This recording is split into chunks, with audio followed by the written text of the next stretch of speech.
ok xa hả này thôi lại tôi hỏi gì cầu sắm tiền bên nọ lại xin ở bữa tao sẽ tin hùng bữa hỏi bữa anh nhiệt xuống chọn kiến tôi dọn tài thì hỏi bữa lại xin hải chiếu bữa anh chọn kiến bữa mai cung rồi hỏi bên lĩnh chế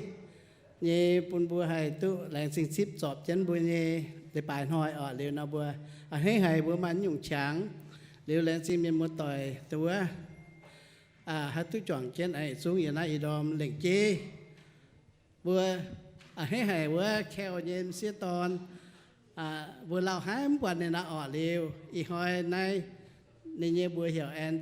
ôm rồi liệu bữa chẳng tôi nên lao hài ấm quan na bữa ý hỏi nên ta sẽ chỉ bữa nó chọn kiến số lệ bài bữa hay hay thôi and can you please stand up we all want to see you thank you yeah thanks for coming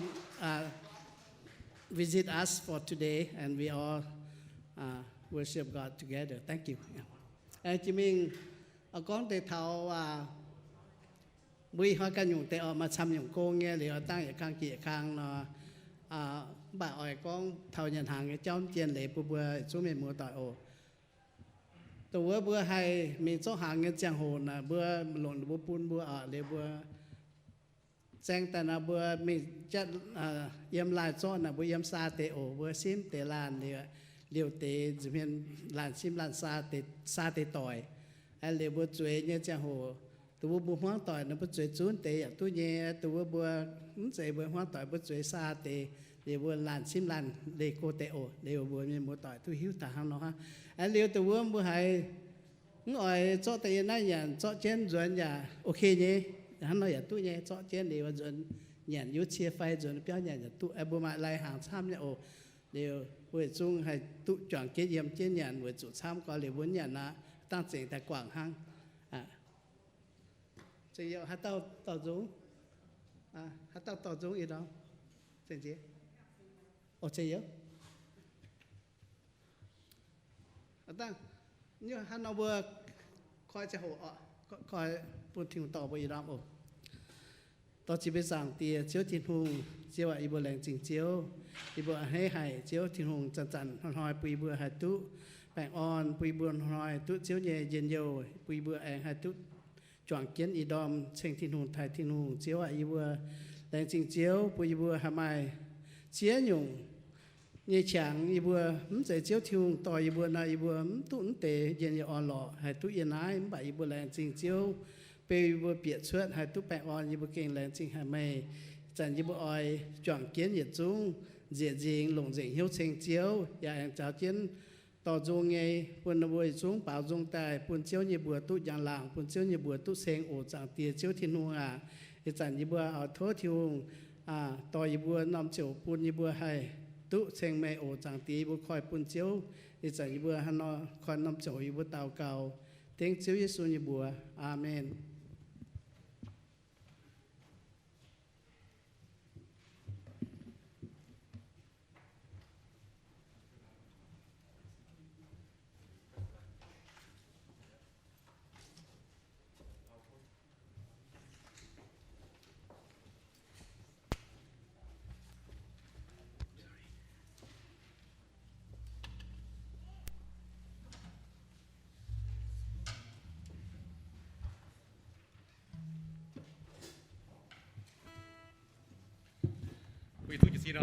Good morning, everyone. Let's all stand up. Time to worship the Lord. Bữa sing với chiếu thiên hùng để chơi hoài được cái thảo con hồ nói chẳng thảo chỉ đẳng tổ số cho hồ nói chẳng có bữa ba miền bữa chiếm chủ nhưng bữa chiếm chủ được bữa nhận hốp bữa chiếm chủ bữa gì đo muốn bèn on như cháu má bèn nhưng bây giờ phảiជួយtàu hoàng sáng nhé chúng ta là buồn hăm sam bùa lủng nhung tu nhung chia nhung nhắm bàน้ำฉานเป็นบุญจังเท่าอีหลังเจ้าการในการยิงห้องต่อยนะปวงจุเจ้าช้ำยอยิงแป่งเจ้าเลยนะจังท่านะบัว just wanna be thankful for our health หลังที่หงบัวมาหวังสั่งเนี่ยสินอ่ะท่านนายได้พูดสั่งเจ้าที่หงน่ะลงให้บัวเสียบัวหิวตัวเนี่ยมาเตะนะฮะยาวต่อยแล้วหายไฟมีมัวต่อยปวงจุหรือว่าเข้าเวลาบัวจุ่มหิวอยู่มันป่าบัวตุ ปัวตุ้จุยชินจังหวังเสียงเนี่ยตาหาละปลายตองอินหอยดอมอ่ะบัวปัวจังเจียวที่หงแรงจริงลงหายอยู่อ่ะขนาดบัวจ่องเจียนเชงบัวเจียวที่หงแรงจริงเจียวที่หงอยู่อ่ะ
จัน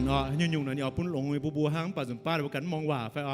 แล้วบุกันหล่อเมย์เจ้าบุกันตองบุกันหอยจะบุกันบัดเจียวทินหูนี้จะเองจันเอาปุ่นบัวตุ้หลง in his timing he wants the best for us so as we continue to worship this morning let's bow our head as we pray for opening service จังเตียเจียวทินหูอีบัวแรงที่เจียวทินหูเจียวเกตหลงหายุ่งมาเอาปุ่นบัวตุ้หลงฮะเจียวยุ่งมาเอาปุ่นบัวตุ้หอบฮะเจียวแรงที่เจียวทินหูอีรอมีบัวจางเท่าทินหูเอ็นทินหูเย็นห้ำที่นี้เขาเรียนปุยบัวเจียวปุยบัวหมายอย่างเหี้ยวสวดเต้นเจียวตุงดูว่าปุยบัวปวดว่าตุยหิวว่าเจียวแรงจิตเจียวทิ้งหงโอยดอยบัวคอยเลยไปอันเชงเจียวทิ้งหงจังเตียเต้เยี่ยวสุยบัวเอเมน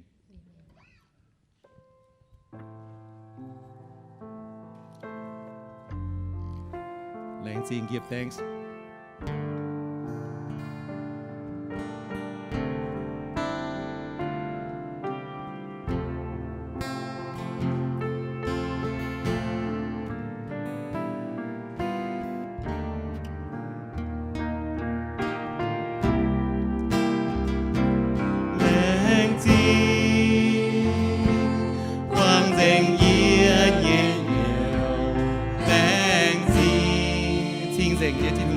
Thiên dành nhé thiên hùng 照干本我，你耶他，耶稣亮晶光晶耀你嘛，亮晶光晶耶耶哟，亮晶晶晶晶湖，亮晶为照干本我。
Give thanks. Let's all sing together. Give thanks with a grateful heart.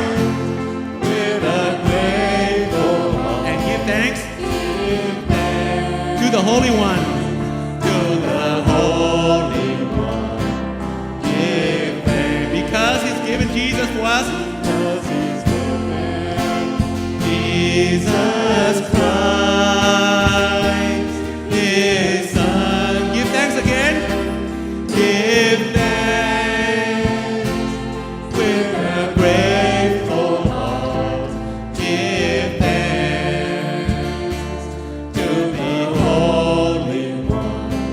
Give thanks because He's given Jesus Christ, His Son. And now let the weak say, I am strong. Let the poor say, I am rich. Because of what the Lord has done for us. And now, let the weak say, I am strong. Let the poor say, I am rich. Because of what the Lord has done for us. Give thanks. Give thanks. Give thanks. Nên chỉ tiêu người phải giúp mình quá. Amen rồi. Chúng tôi chơi tua năm số bùa bền với nhau phòng họ thô được qua. Thô Sam. Thô bây giờ brother Sam. Thì bữa ta cáo phòng họ năm số hồ.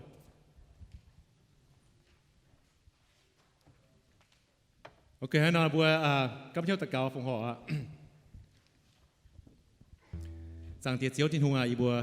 là chỉ chiếu thiên hùng chia nhung ý tu chiếu như phú. Tu chiếu như hăm. Tu chiếu như on lọ chiếu năm số ý bữa chẳng thập căn tàu. Sẽ quỷ bữa can năm bạch chẳng căn tàu. Chiếu như cùng.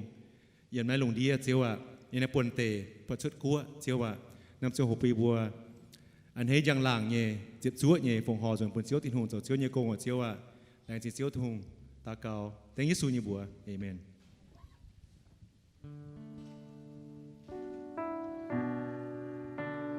Thôi chạy lùng chẳng tía chạy phú. Dịp bông bùi chung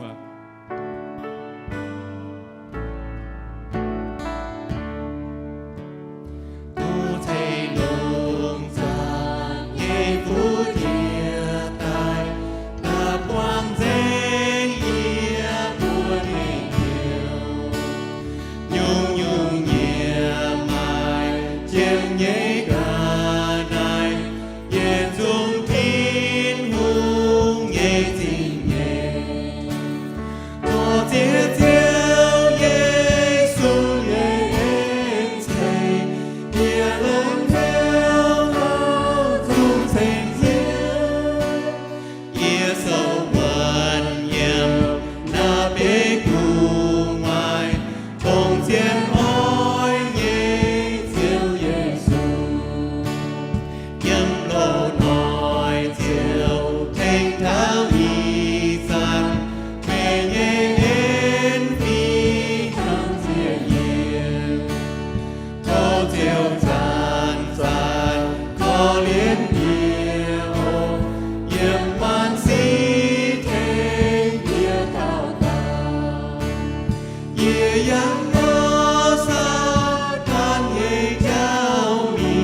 xiên Giêsu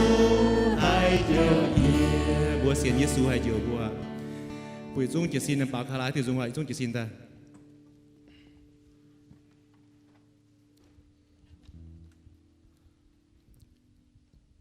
thái thành chiếu như búa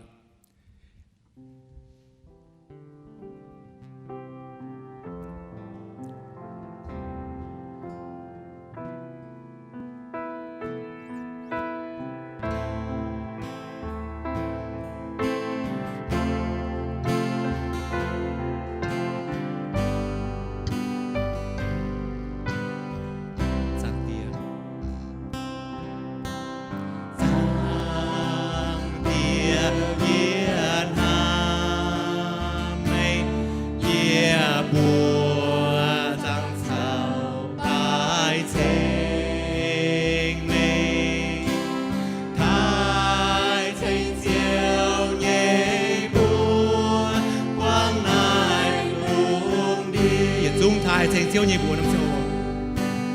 thái thành chiếu như búa thái thành chiếu như búa thái thành chiếu như búa búa thái thành chiếu như búa thái thành chiếu như búa năm châu búa Giêsu yên ham yên đi nữa yên ham Giêsu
Father, we love you.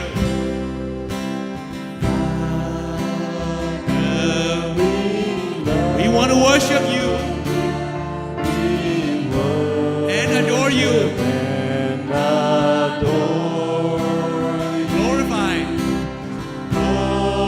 Glorify thy name in all the earth. Glorify thy name.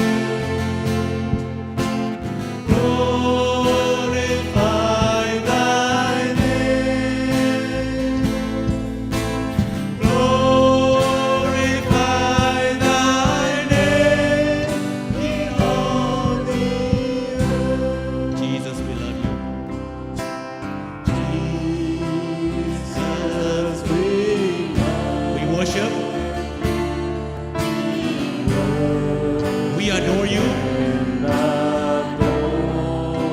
Glorify. Glorify thy name in all the earth. Together, let's glorify. Glorify thy name. Glorify thy name. Glorify. Glorify thy name in all one spirit.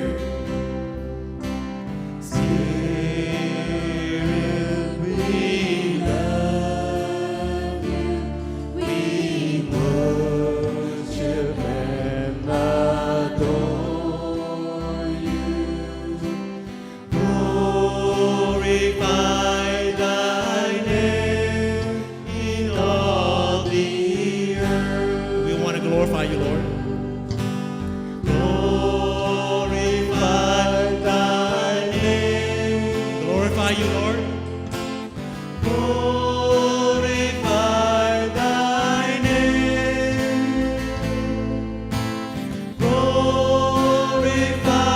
thy name in all the earth.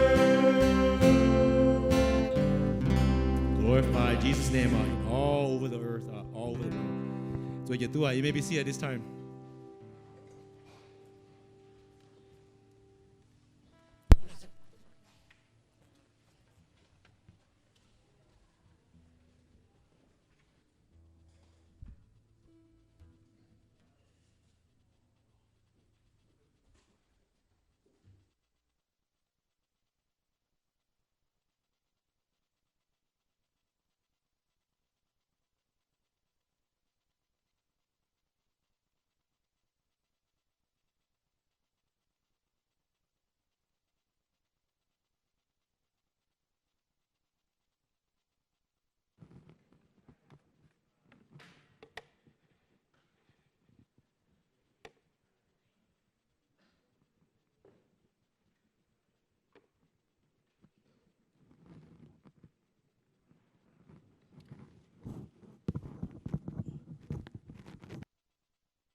Dạ chú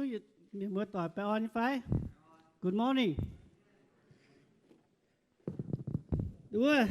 หลังสิ่งที่หนูว่าปุ่นบ่อีดอมอย่าจุ้งตุ๊ดจิ๊บจุดที่หนูเนี่ยไป on อย่าจนทัสิ่งตีนใต้เองปวดจังบุญเสียวที่หนูยี่เสียนก้องเบื่อแต่เต้ากูเสียนที่หนูแฟนเสียนที่หนูผมแปดตุ๊ดจิ๊บยืนอยู่ฟุยมที่หนูใต้ตรงเสียนที่หนูเนี่ยเตะหนูบ่แม่งแปะเท้านั่งป่าบุเสียนที่หนูเนี่ยบ่แม่งแปะเท้าบุตุ๊ดจิ๊บที่หนูเนี่ยฟุจิ๊บที่หนูเนี่ยเอ็นไปดอมดูว่าmà dùng dùng thiếu tiết tiền ở ở đua bữa chiết thải ở tàu miền. And would you come up here for just a second?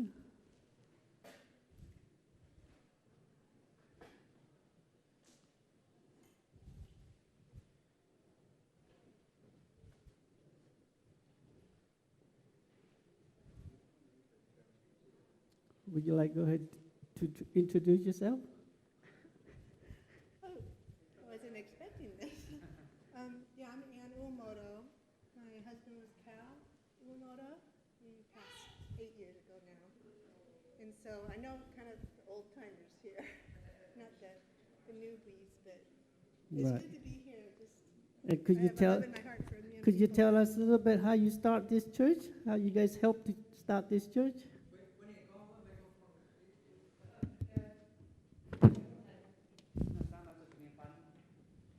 Well, I think you summarize in your what? is this on? Yeah. I guess it started with we decided we had heard a lot about the boat people from coming from Vietnam, so we decided as a church to sponsor people. And it turns out to be that they were the Mien, you. And so we've had many Mien families in our home, and just have a heart for you. And Cal helped to start the church. It started at Japanese Presbyterian Church for many years, and then Back in 1979 or 80? yeah, so it's been many years. So I'm really happy to see the church thriving and going, and people loving the Lord. Well, and thank you so much for coming, and we thank you for everything that you have done. You and Cal have done so much to help the church. We have this church is because of you guys, because of the two of you. Vui ya chú, đứa bài của bên này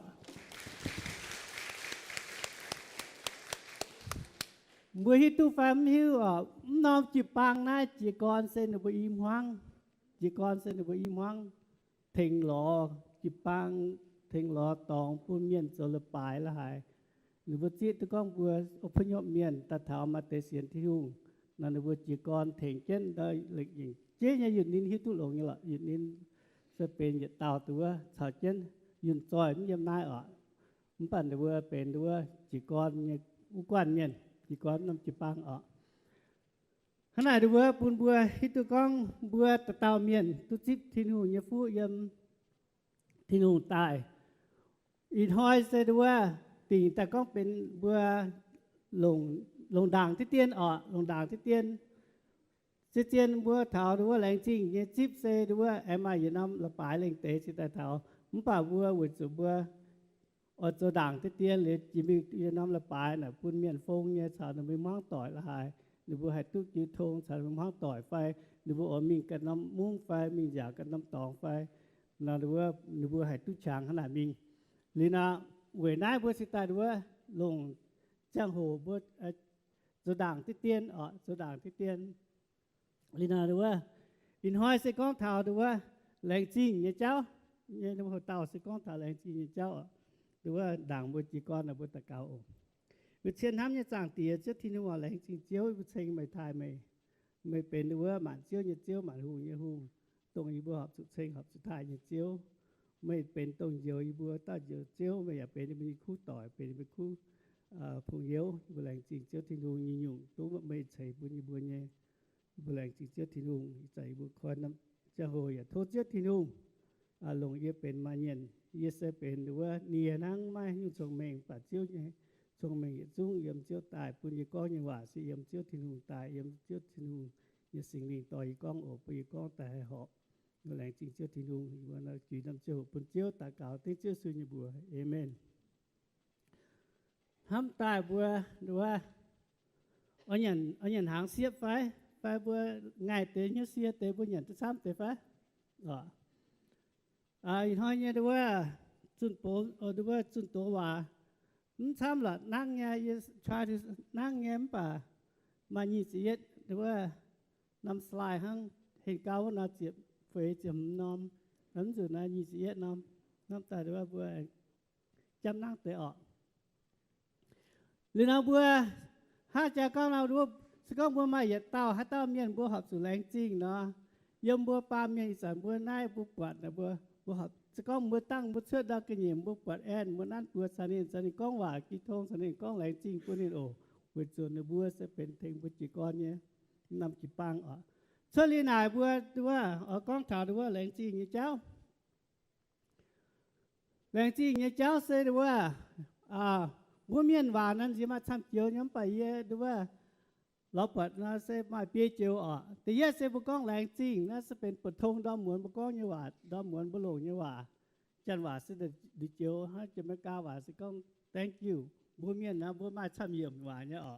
ก็แรงจริงจะเป็นปฐงดอมเหมือนหลงเนี่ยว่าจะมีต่อเสียนจะว่าเป็นจะแค่เนี่ยว่ามันแบบบัวหลงเนี่ยก็บัวตะกาวเนี่ยเมียนนะบัวหายบัวดูว่าหายเมียนก้องถ้าก็ต่อเสียที่นุ่งนี่จะว่านะเป็นโดเนี่ยว่าอย่างไปโดจะแค่เนี่ยว่าดูว่าจิมิงมาเจอว่าก็ส่งจริงนี่เจอว่าอย่าเป็นโดเนี่ยว่าเป็นโดเนี่ยว่าถ้าหนูว่าหลงป่าจุงไฟหรือว่าโฟโมเนี่ยว่านะหนูก็ส่งจริงแรงจริงก็ส่งจริงจะมีมาเจอพวกก็ปนนะเบื่อจะเล่าเมียนป่ามาหลงเนี่ยมาซ้ำกวนมาเตะหลงเนี่ยให้ใส่พวกมีเท้าจีซ้ำเหนือว่านาดูพวกก็ปนไม่ปนไม่จะเจนนะปนนะบัวหายบัวช่วงสุดเปียวบัวปุ่นกันน้าบัวไฟบัวเทงนะบัวมาต่อปนแต่บัวนะบัวเปียวตัวมันป่าน่าจะเป็นเจียวบัวเมียนยี่หว่าก็ปนน่าจะเป็นโดยี่หว่าเป็นโดยี่หว่าเจ้าป้าเมียนหลง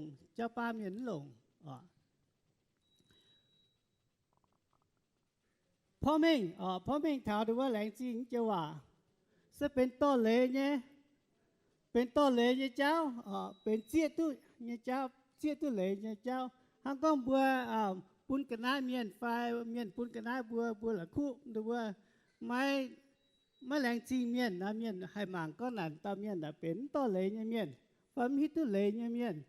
ยนเทงเรือบัวเมียนปุ้นเรือกันนะบัวป่าบัวอย่ามันเจี๊ยตุนะบัวแรงจริงบุ้งก้องแรงจริงเนี่ยว่าอีกันอย่าเป็นอย่าต่อละคู่เนี่ย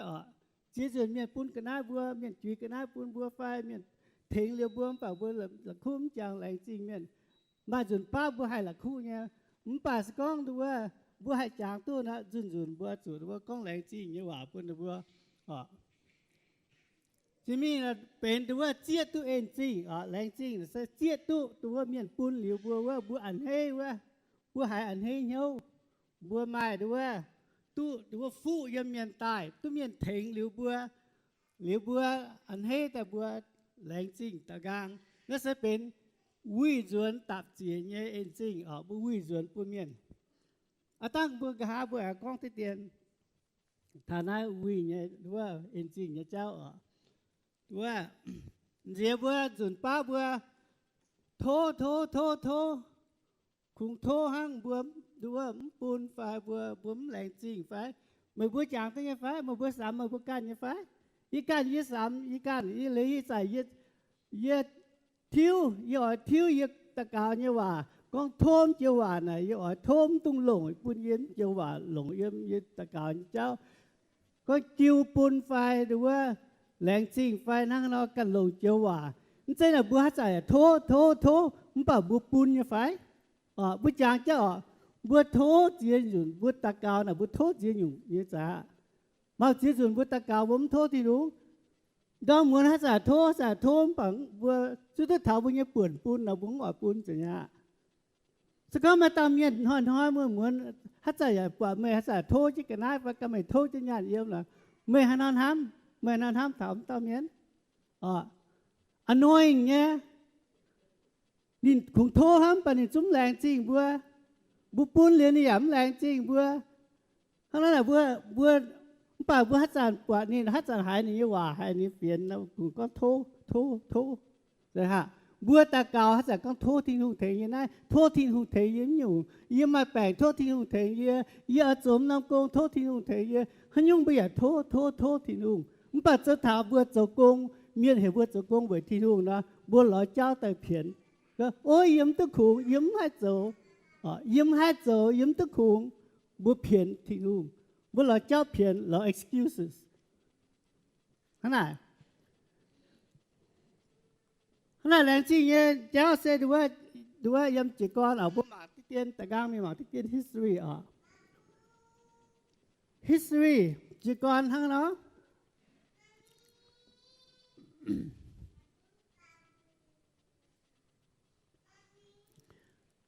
มาปัวอยู่มาปัวนำ reason จีกรบัวจีกรแต่นั้นแต่ยันนำดูว่าเสดูว่าบัวปวดนั้นสก้อนเท้าตัวจันไม่กาชอบเปลี่ยนนะแต่ปูว่านายเสมาปัวอยู่เจ้าดูว่ามาปัวนำ reason ไฟบุกก็มาปัวติ๋วเจ้าดูว่าเวนึกว่าตายน้ำแต่ปูแต่ยันนึกว่ายำอังกฤษแต่ปูเนี่ยจะโหตรงน้ำจะโหน่ะนึกว่าเนี่ยจีปังนึกว่าหุ่นจ่าอัพนึกว่ามิงโจลปายมิงเปียนึกว่าเนี่ยคาทอลิกเนี่ยนึกว่านึกว่าเห็น Church of England น้ำจะโหน่าจะเป็นคาทอลิกเนี่ยนึกว่าเลยน่าลงคาทอลิกเนี่ยเลยปวดจางที่นู่นอันนี้ว่านึกว่าเนี่ยแปลฟิงน่ะเต้ามิงเปียน้ำเชิดไอ้เวนายนึกว่าไม่เปียเป็นกวนเมียนนะนึกว่าสิตายหล่อเจ้าเปียวเชิดอังกฤษตะปูงมาเตมีเปลี่ยนเนเธอร์แลนด์มาเตตายน้าตะปูงเหลืองกว้านน้านึกว่าพิลกริมนั่นนึกว่าเปลี่ยนน้าตะปูงมาปัวอยู่แต่ยังอยู่เสร็จว่าตู้ดูว่าปวดจางที่หุ้งปุงก้อยเนี่ยปวดจางฟรีดัมจางไฟเตปุงปวดเปล่าตู้ฟรีดัมตู้ปุงก้อยเนี่ยปวดจางที่หุ้งขณะบุญจันทร์บุชิตามาดูว่าปวดจางที่หุ้งเนี่ยเจ้าเป็นปวดจางเนี่ยเจ้าจะก็ปวดจางที่หุ้งทั้งฟันเป็นปวดจางเนี่ยเจ้าทั้งหุ้งจาไม่มีกุ้นเถาหุ้งจามากุ้นเถาสวยปีนฮัตเต้าเอาปวดจางให้เนี่ยตู้บัวเยี่ยวผ้าตะปูงตายบัวต่อจะเป็นเมียนตาจางหรือบัวหยำก้องบัวโจหิ้วหรือบัวหยำก้องบัว với sự hung cha nhé gọi lấy tại với sản được chỉ con sẽเป็นออกมาปุ่นว่าปุงกอยเนี่ยปวดต่างเนี่ยเจ้าเชื่อเรื่องไหนอีจานหรือว่าหรือว่าออตายเนี่ยจะหัวเสียออตายตุหรือว่าเก้าคุยเยี่ยมเก้าคุยหยันนี่อยู่รอหยันเนี่ยเจ้าคุยเยี่ยมเนี่ยเจ้าออตาเบี้ยวหรือว่าเนี่ยห้องต่อยเบี้ยวหรือว่าไล่ปุ่นหรือว่าให้ตุก็หลงขนาดหรือว่าสิตายน่าจะเป็นตัวอยู่ตัวใหญ่อยู่หรือว่าอย่าไปเมาอย่าเจ้าขนาดแต่ฟาร์มอยู่เส้นหรือว่าทำจะก็หรือว่าตัดฐานะแต่หรือตู้หรือว่าการยัดตะปูตู้หรือว่าการยัดตองหรือตู้หรือว่าเยี่ยมหายหรือว่าตัวเปี้ยเยี่ยมหายตู้ตายหรือว่ามาตองเยี่ยมมาตองตัวหยันอยู่ to live to own and to live on their own land จะก็มือพวกมีมัง history นะหรือว่าขนาดพ่อแม่ปุ่นบัวออกน่าจะเป็นแถว history เนี่ยเจ้าเลียนาดูว่า next slide อย่าพูดว่าหมากเตียนตรงกวนจานนะดูว่า pilgrim นะดูว่าอังกฤษเยี่ยมยังคิดแต่ปูงตาดูว่าปีเจ็ดดูว่ากับตัวต้มสร้างตายหรือ Mayflower ว่าดูว่าปีเจ็ดตายนะตรงกวนจานนะดูว่าตายนะดูว่าเยี่ยมเหยียดชิ้นหลัวแปะหนีเจียบวุ้นยางดูว่าตายปีนั้นไม่จนดูว่าน้ำตะปูงยี่นาน้ำยางดูว่าเปียน้ำตะปูงตายหรือว่าดูว่า Thanksgiving นะดูว่า the first Thanksgiving นะใส่เยี่ยมเหยียดชิ้นหลัวแปะหนีเจียบเย็ดน้ำยางเวให้ติวดูว่ามาไหนเวจูดูว่าเปียน้ำตะปูงตายเปียเสียงตะปูงตายหลอมตัวหยันหลอมตัวฮบหรือว่าหลายตัวก็ตัดธนาดันเสียมาตลาดห้างหรือบุญตะปูนามาเมียนซ้ำเนี่ยห้างเนาะตัดธนาให้ได้คงหล่มห้างมาป่วนป้าแต่ป้าจันอินเดียนฮะบุหิตจันอินเดียนเนี่ยอ๋ออินเดียนหรือว่าไม่หมายเนี่ยเจ้าหรือว่าไม่โจเสหรือว่าไม่จวงแกงจวงหรือว่าหล่อหยันหล่อฮบเนี่ยเจ้าหรือว่าเหยียดโดหล่อเบียวหรือว่าฝากิมหล่ออ้อหยันหล่อลมจางกันน่าหยันห้างฮันนั้นแต่จันแต่ฐานะหรือว่าไม่ตองหล่อหยันหรือว่าเข้าหายหรือว่าสุปังอินเดียปังได้จานมีตอนหรือว่ายาหรือว่านั่งนอนมี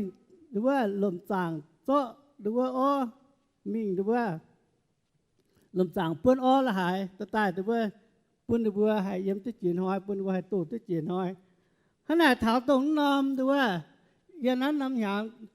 หยุดชิ้นดัวแปะยี่สิบเวียดน้ำหยางนะหรือว่าเจียกรต้าสุนหรือว่าล้ออินเดียนใต้หรือว่าเบนและหางแต่ชิงอินเดียนใต้อินเดียนไอต่อเจ้ากันหน้าแต่สัจเจนหรือว่าจ่องเจ้าหยันและหางไอหรือว่าแหลงจริงหรือว่าอินเดียขณะผู้ปัดฐานาย liu tông nó sẽ hồ nào bố mít tôi con được vui à muốn conพ่อแม่งเท้าหมวนเจ้าก็ยันหาหรือว่าแต่จิบเจ้าอย่างอย่างตัวตายแฟมใส่แบบบุ้มหิวบุ้มป่าหรือว่าหมางเท้าก็เยี่ยมดูว่าเหยียดชิน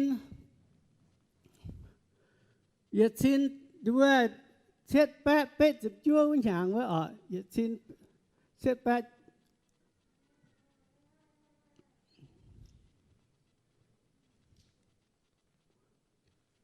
โอ้ยเหยียดชินเช็ดแปะเป็ดจิบชั่ววิญญาณเต้าดูว่าเป็นอเมริกัน President George Washington เป็นเต้าดูว่าตุติ่งเลยแต่ปุ่นเมียนก้องเมียนดูว่าให้หลงดูว่าเดือน11นะจิบเย็ดหานี่จิบเหลือน้ำหอยเป็นแหลงจริงเย็ดจิบดูว่าติ่งแต่ขนาดจุดนั้นน่ะว่าสติ่งแต่ปุ่นเมียนขนาดโจมป่าดูว่าเป็นเลยแต่ปุ่นเมียนทั้งเราโจตุ้มป่าดูว่าแกล้งก็หมายติ่งโกงที่ควรเนี่ยน้อยดูว่าให้โจเนี่ยหลงน้ำน้อยโจดูว่าเบนหยันเบนฮบลายเป็นแหลงจริงเนี่ยจิ้มปั๊มแกล้งติ่งแต่ก็เป็นติ่งโกงที่ควรน้อยจิมมี่และเท้าดูว่าเจ็บหลัวอุต้าหุ่ง President Lincoln อุต้าว่าสิงใต้ปูนเหลชะตากองปูนเมียนตุติ่งโกงฮิควรอย่าตุโจโกงเมียนอย่าตุจินสัจเจนตุเพสัจเจนขณะเดี๋ยวผมจุดโจโกงยมเปียวอย่าตุยัน หรือว่ากงเจียวจุปุญญาหรือว่าเยี่ยมไหนหรือว่าชินเป๊ะหรือว่าจะฟ้ามุนลำอย่างว่า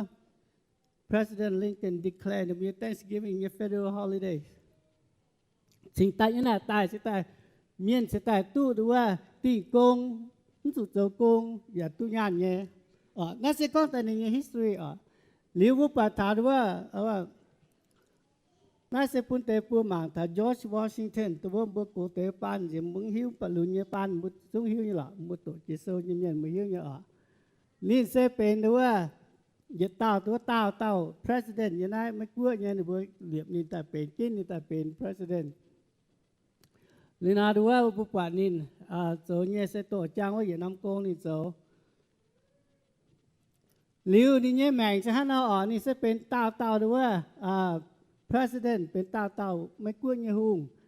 ตรงน้ำเสียหัวนี่ตุ้มเช็ดยาง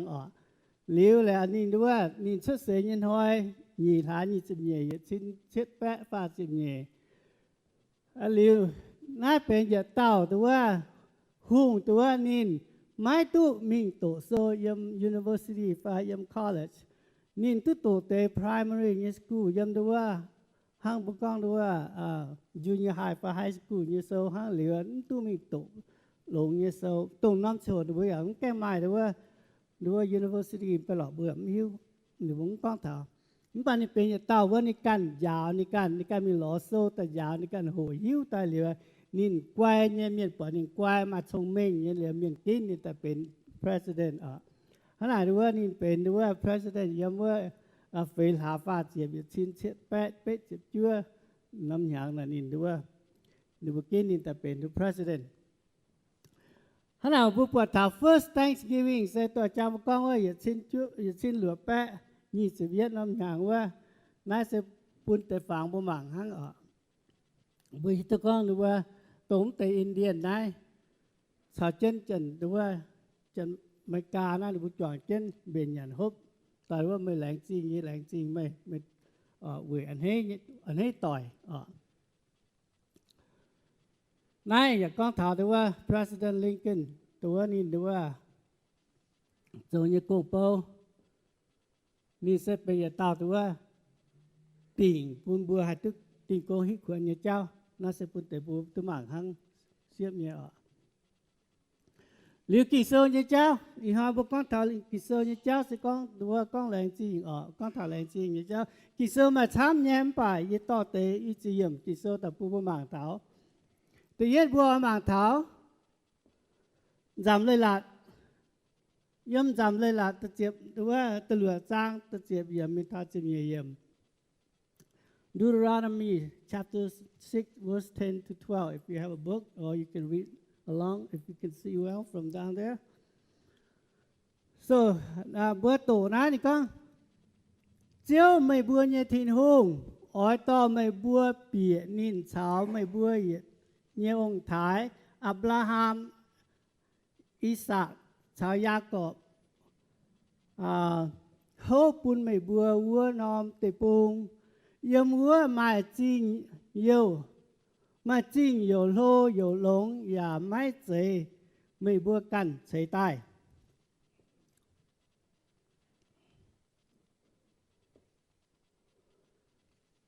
จิบเย็ดไม่ยุ่งหลงเนี่ยกันนายพวงเปียวอย่าไม่เจไม่บัวกันจอนใต้ไม่วงคุดอย่าไม่เจไม่บัวกันเวทไม่องุ่นหวิงชาวกะลันหวิงอย่าไม่เจไม่บัวกันจวงใต้ไม่บัวหยันเปียวเยี่ยจังโห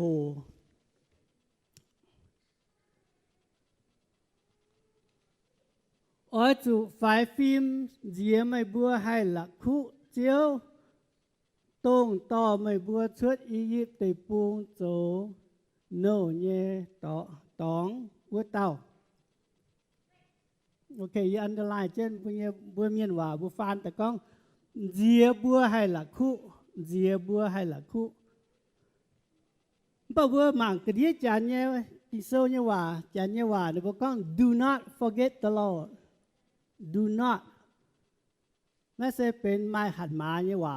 do not ไม่ให้ละคู่อยู่ บ่บุเมียนจังหวะบ่ก้องแต่กะเฮงที่เตียนเจียบ่ก้องแต่กะขุหมองที่เตียนไฟหลงกะขุหมองแต่จังหวะก็เจียบ่ให้ละคุปัจจัยจังหวะก็ชิ้นมานไม่ตรงละคุทินหุงเวหติวนะดูว่าหน่ะก้องน้ำเจโหนะเสดูว่าโมเสเฟียจังหวะทินหุงจุยใต้ปุนโมเสปุนเท้าดูว่าอิสราเอลเมียนต้งดูว่าสัเสยมเจนดูว่าว่าตะปูหางเนี่ยตองเนี่ยเจ้าโหตรงดูว่าสองแก้ตู้มีเปียดูว่าอิสราเอลตะปูตัวทินหุงพาเจียงติงจากบนดูว่าดังดูว่าออยมิงนะทินหุงเจ้าว่าบัวดูว่าก้องเยี่ยอต่อไม่บัวมีเยี่ยมนำตะปูตรงบัวตู้เนี่ยอย่าจุ้งตรงเต็มบัวการเนี่ยปัวจอนตายบัวการปัวเจ้าตายตรงบัวตู้เนี่ยไหนอย่าจุ้งทินหุงปุ่นดูว่าไม่แปดถาก้องน่าจะทินหุงเนี่ยฟูทินหูจุยเจียปุ่นบัวมันเจนประกันสอนเจนประกันสมปั่มบัวให้ตู้เปียตายบัวให้ตู้คุยเยี่ยมคุยยันขณะที่ทุ่งแต่เจ้าว่าบัวมันก็ไม่บัวไม่ให้ละคู่ไม่บัวไม่ให้ละคู่เยอะขณะบัวเจียจุนบัวตู้หลิวเมียนเทงหรือบัวละคู่ขณะนั้นเมียนสตาก้อนนั้นเจียเลยเมียนจะหามีตู้เลยหลาดเมียนปั๊มเจียเลยเมียนทินหูอย่าอ่อยบัวขณะเจียตู้เมียนจบปุ่มบัวหลงไงเจ้าที่ทูอย่าบัวเจียตู้ก็นี่ตู้เถงเหลียวบัวนี้บัวฝิ่นหางไงบัวยำจุยไงเจ้าโหบัวยำพัดจะลาตะปูไงโฉบัวหลุนนั่นเตะyounger generation who born here never have suffering from in the camp but for those who came from the camp you know how hard it is in the refugee campอีบัวเก่งหายเนี่ยยำเจ้าศูนย์กันอยู่น่ะห้างวนโลนะมาเชิดกันเนี่ยอย่าเชิดตู้มีล้อหยาหยำตู้มีหายหยำตู้จานปูนบดเจียตู้บดเจียห้างแต่ตองยำเจ้าโลกันอยู่แต่ห้างยังว่า prison เนาะขณะบัวตู้ทิ้นหูต่อบัวยำห้ามเขากระนานเนี่ยตองจุ่มเนี่ยตะปูงยำจู่ตัวเนี่ยตองขณะบัวตู้ตาฐานะที่นู่นเนี่ยต่อบัวตาฐานะน้ำตะปูงใจเนี่ยมาจีนอยู่บุกการจุลงปุจจาเปียดประมาจีนอยู่บัวแปะตู้ใจเนี่ยโกเต็มปานฮะเนาะแต่เถาว่าตะปูงบัวให้ยันนั่นยังเมียนนะหลุนยังเมียนนะโจเจ้าโกงตายนะบัวเซียวเจ้านะบัวโซซิเคียวริตี้ยันเซียวเจ้าเถาบัวโกนะบัวปุนบัวมันป่าตรงบัวยังว่าตะปูงตายยังเมียนแต่เถาโกมันให้โจโกงหูจานแต่ปุ่นเจ้า social security ยันบัวเนี่ยเสียหาแปะตู้ยันสุดโจโกงนั่นเป็นทูเนี่ยฟูปุ่นบัวขณะบัวสุดเจี๊ยทัดทานายบัวไม่ช้างบัวหักว่างหรือบัวจัดมาการเนี่ยหรือว่าโจโลเนี่ยหรือว่าเมียนบัวหับจุดก้องแรงจริงหรือบัวแต่เยสบัวแรงจริงบัวเนี่ยทิ้งหูตัวต่อบัวย่ำเนี่ยตองตัดเขาเย็นเยี่ยวเนี่ยตองคุยเย็นเนี่ยตองแต่เนี่ยบุกการจุมีจะโกงเนี่ยป่าเจียอยู่เบียนปัวล้อหยันล้อโหดเนี่ยเจ้าเบียนปัวฮะเจียหะแต่ฟ้านบัวมาเจบัวมันรวยบัวให้มันโจตู้บัวเจียน่ะบัวให้ตู้เนี่ยมันห้างบัวว่าแต่ปุงเนี่ยตองมันก็ยิ่งสั่นบัวจะลาแต่ปุงบัวก้อนบัวเขาอยู่อย่างบัวทิ้วเสียงเขาอยู่หูเหยเนี่ยป่าตัวหอแซมีตัวโซ่เชื่อตายเมื่อเอาโกงเช้าโจหุ่นจ้าเนี่ยโกงน่ะเมื่อจุฮิตุหุ่นจ้ามต่าconnection สันบัวหลงเนี่ยหรือเมื่อจุวิญญาณก็เดียยามตั้งเดียมีปุ่นบัวปุ่นเจนบัวนี่สตตอไม่ตุเปียสก็ไม่ดูว่าตุโตโซดาลงดหายควายมันป่าไม่มาญานชิงเจนบัวไม่มาญานปุ่นบัวนี่ผมต่อมาเปียปุ่นโกงไม่หรือผมปุ่นโกงไม่โจเท่าไหร่เนี่ยยังว่าน่ะเนี่ยขณะบัวยำนานี้บัวตะตามเย็นบัวจะโกงบัวมีหายจะโกงโจหันยูโกงแต่ฟันบัวยำนาเนี่ยเชิดเสยยำนาเนี่ยเมียนบัวเชิดเสยเนี่ยยำนาเนี่ยไปช่วยบัวมาป่วนมีตู้เป็นเท้า president เนี่ยตู้เนี่ยสักบัวมาโชว์เมงมาไกวเท้าเก่าบัวให้มีโจดูว่าเจนโฟเนี่ยโกงมาโจเท้า president บัวมาซิดโจตู้เนี่ยมาตัดตัวตั้งบัว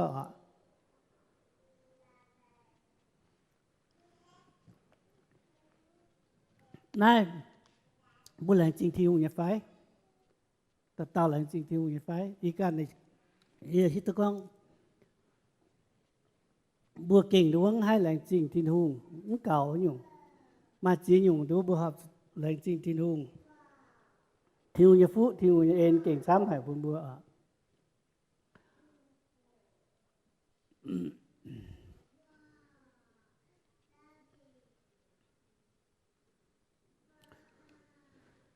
จะมีไอ้หมางถามดูว่าเทสโลนิกาเหย่จางแต่ฟ้าจะฟ้าเยี่ยมมีทัศจะไปเยี่ยมเนี่ยนะกองนี่กองเจ้าน้ำเนี่ยจวงก็เยอะเยี่ยบัวอ้อยจันเวยไม่บัวแหลงซิ่งทิ้นหุงเวยจู่เยี่ยมกอนทิ้นหุงกินไม่บัวเวยปุ่นไม่บัวตุเหี่ยวไม่บัวตุเหี่ยวเซเวยไม่บัวขาวสิงลิงปุ่นไม่บัวเป็นทิ้นหุงเนี่ยชิงเจงเมียนยาเวยไม่บัวเสียนทิ้นหุงเนี่ยเสียนเจียนเลยทิ้นหุงลงเยี่ยบัวซุนเนี่ยคู่เฟียนเหวไม่บัวใต้เสียนยาเหวไม่บัวใต้เวยตุป่วนบัวเนี่ยเจ้าเยซูกิตูเนี่ยจังหลังนายเซเปาโลก้องเนี่ยว่าเปาโลก้องเนี่ยว่าปัจจุบันยีบัวน่ะเซบัวมีหมางนะเป็นโน้ตนะนะบัวก้องยีบัวน่ะเซมาปัวเต้าออกมาเปาโลมาทิโมไทมาซีลาปัวเต้าตรงแต่ปัวเต้าหรือว่าจอดเจ้ากงโจหรือเฟียมใจเฟียนมีปุนเทสโลนิกาเนี่ยจีปังหรือว่าหันหน้าก้อนหรือว่าก้องหรือว่าแหลงจริงที่นุ่งเว่ยตรงหรือว่าตู้อุตเมียนตาเสียนที่นุ่งเซเว่ยหรือว่าโจเนี่ยกงอย่าเว่ยหรือว่าสีลิงตอนหรือว่าตู้หายที่นุ่งเนี่ยว่าหรือว่าตู้ตายเป็นที่นุ่งเนี่ยน้ำเหนียวหันหน้าบัวอย่าแหลงจริงที่นุ่งหรือว่ามาเจียเต้าห้างว่าฟินแซงเตียบัวว่าต่อคู่เฟียนมิงถาวว่าตะปุงบัวเข้าเนี่ยตะปูงอเนี่ยตะปูงเนี่ยตะปูงว่าต่อมิงว่าปุนบัวหิวตู้ที่นูมาเจียเต้าเยาว่าตะปูงเสียนที่หูตายป้ามาเจียเต้ายังน่าเสียนที่หูป่าเป็นที่นูกินบัวตายเป็นที่นูกินบัวตายนั่นใจบัวมีอย่างต่องเจ้ามีหรือว่ามีเปียต่องกิปังบัวตะเต้าตายเสียนที่หูเงี้ยบัวเบ่นเจนเป็นเหี้ยวตายหล่อที่นูนั่นเป็นที่นูกินบัวตายสมที่นูบงกินบัวนะกุ้นบัวมิงกิปังมีโจลปาเจียจุนป่ามาเตน่ะ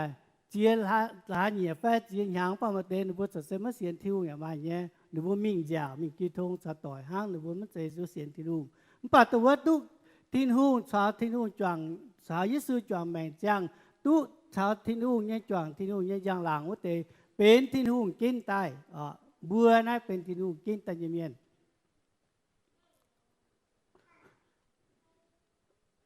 จะมีไงมั่งว่าเทสโลนิกาตัวเยเทสโลนิกาตัวผมจางจะไปเยี่ยมเนี่ยฮะนะก้อนก็เยี่ยมมันสีอ๋อสู่แหลงจริงทิ้นหุ่งไม่บัวเช้ากีตู่เยซูจองแมงจังทิ้นหุ่งเจียวอ๋อยไม่บัวทั้งในนอเสาทิ้นหุ่งอ๋อยบัวทั้งนอเสานี่ก็อ๋อยบัวทั้งในเสาน่าเสียอ๋อยบัวแหลงจริงทิ้นหุ่งนักก้องเถาก้องเห็นบัวแหลงจริงทิ้นหุ่งตรงบัวตุป่วนยำทินหูเนี่ยกัวตุทินหูเนี่ยยังหลังว่าตุเป็นบุญเนี่ยจ้างแมงชาวทินหูชาวยิสุจองแมงจ้างว่าเป็นทินหูเนี่ยฟู่เหลียวเหยียดแต่ปุ่นบัว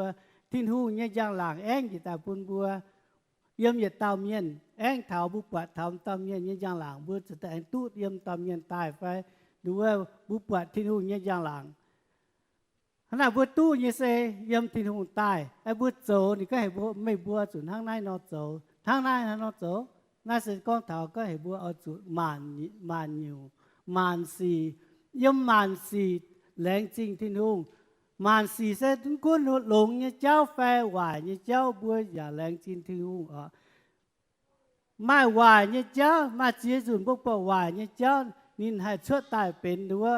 หลงเนี่ยเจ้าปุ่นบัวจะเนี่ยฮะเหลงเจ้ไปถามเขาหลงล้อมอยู่เจ้บัวจะย่อมจะลาตะปูบ่ายบัวเปียวตะปูเข้าอย่างเงี้ยเจ้าบัวก็น่าวายหายเก่งวายหายเปียเก่งเข้าหายเปียหรือว่าแต่เจ้าน่าเวหุ่นจ้าเซลหลุนเนี่ยเจ้าจะตะวายหายเก่งหรือว่าปูนบัวแปะฟิงล่ำเขามันเป่าบัวหมางมิงกันหรือว่ากันปูเจ้าให้จะก็ look on the other side หมางกันปูน่าเวหลายหน่ายบุชิตตุธนาตายจะเนี่ยฮะเวลาตะปุงฟ้าหลุนบุตรตุธนาสก็บุตรตะปุงฟ้าหลุนมาบุตรยังชื่อว่าเนี่ยเดี๋ยวบุตรเสียจีบงไป ตั้งป้ายนะแต่สัตย์จีบงเนี่ยไอ้บัวด้วยเจ้าบัวจุนป้าบัวหายก็โอ้บัวจองหายจันสละจองหายด้วยจันด้วยคอมมิวนิสต์บัวโจปุงบัวหอยบัวเข้าหายบัวสุดยอดตะปุงมึงป่า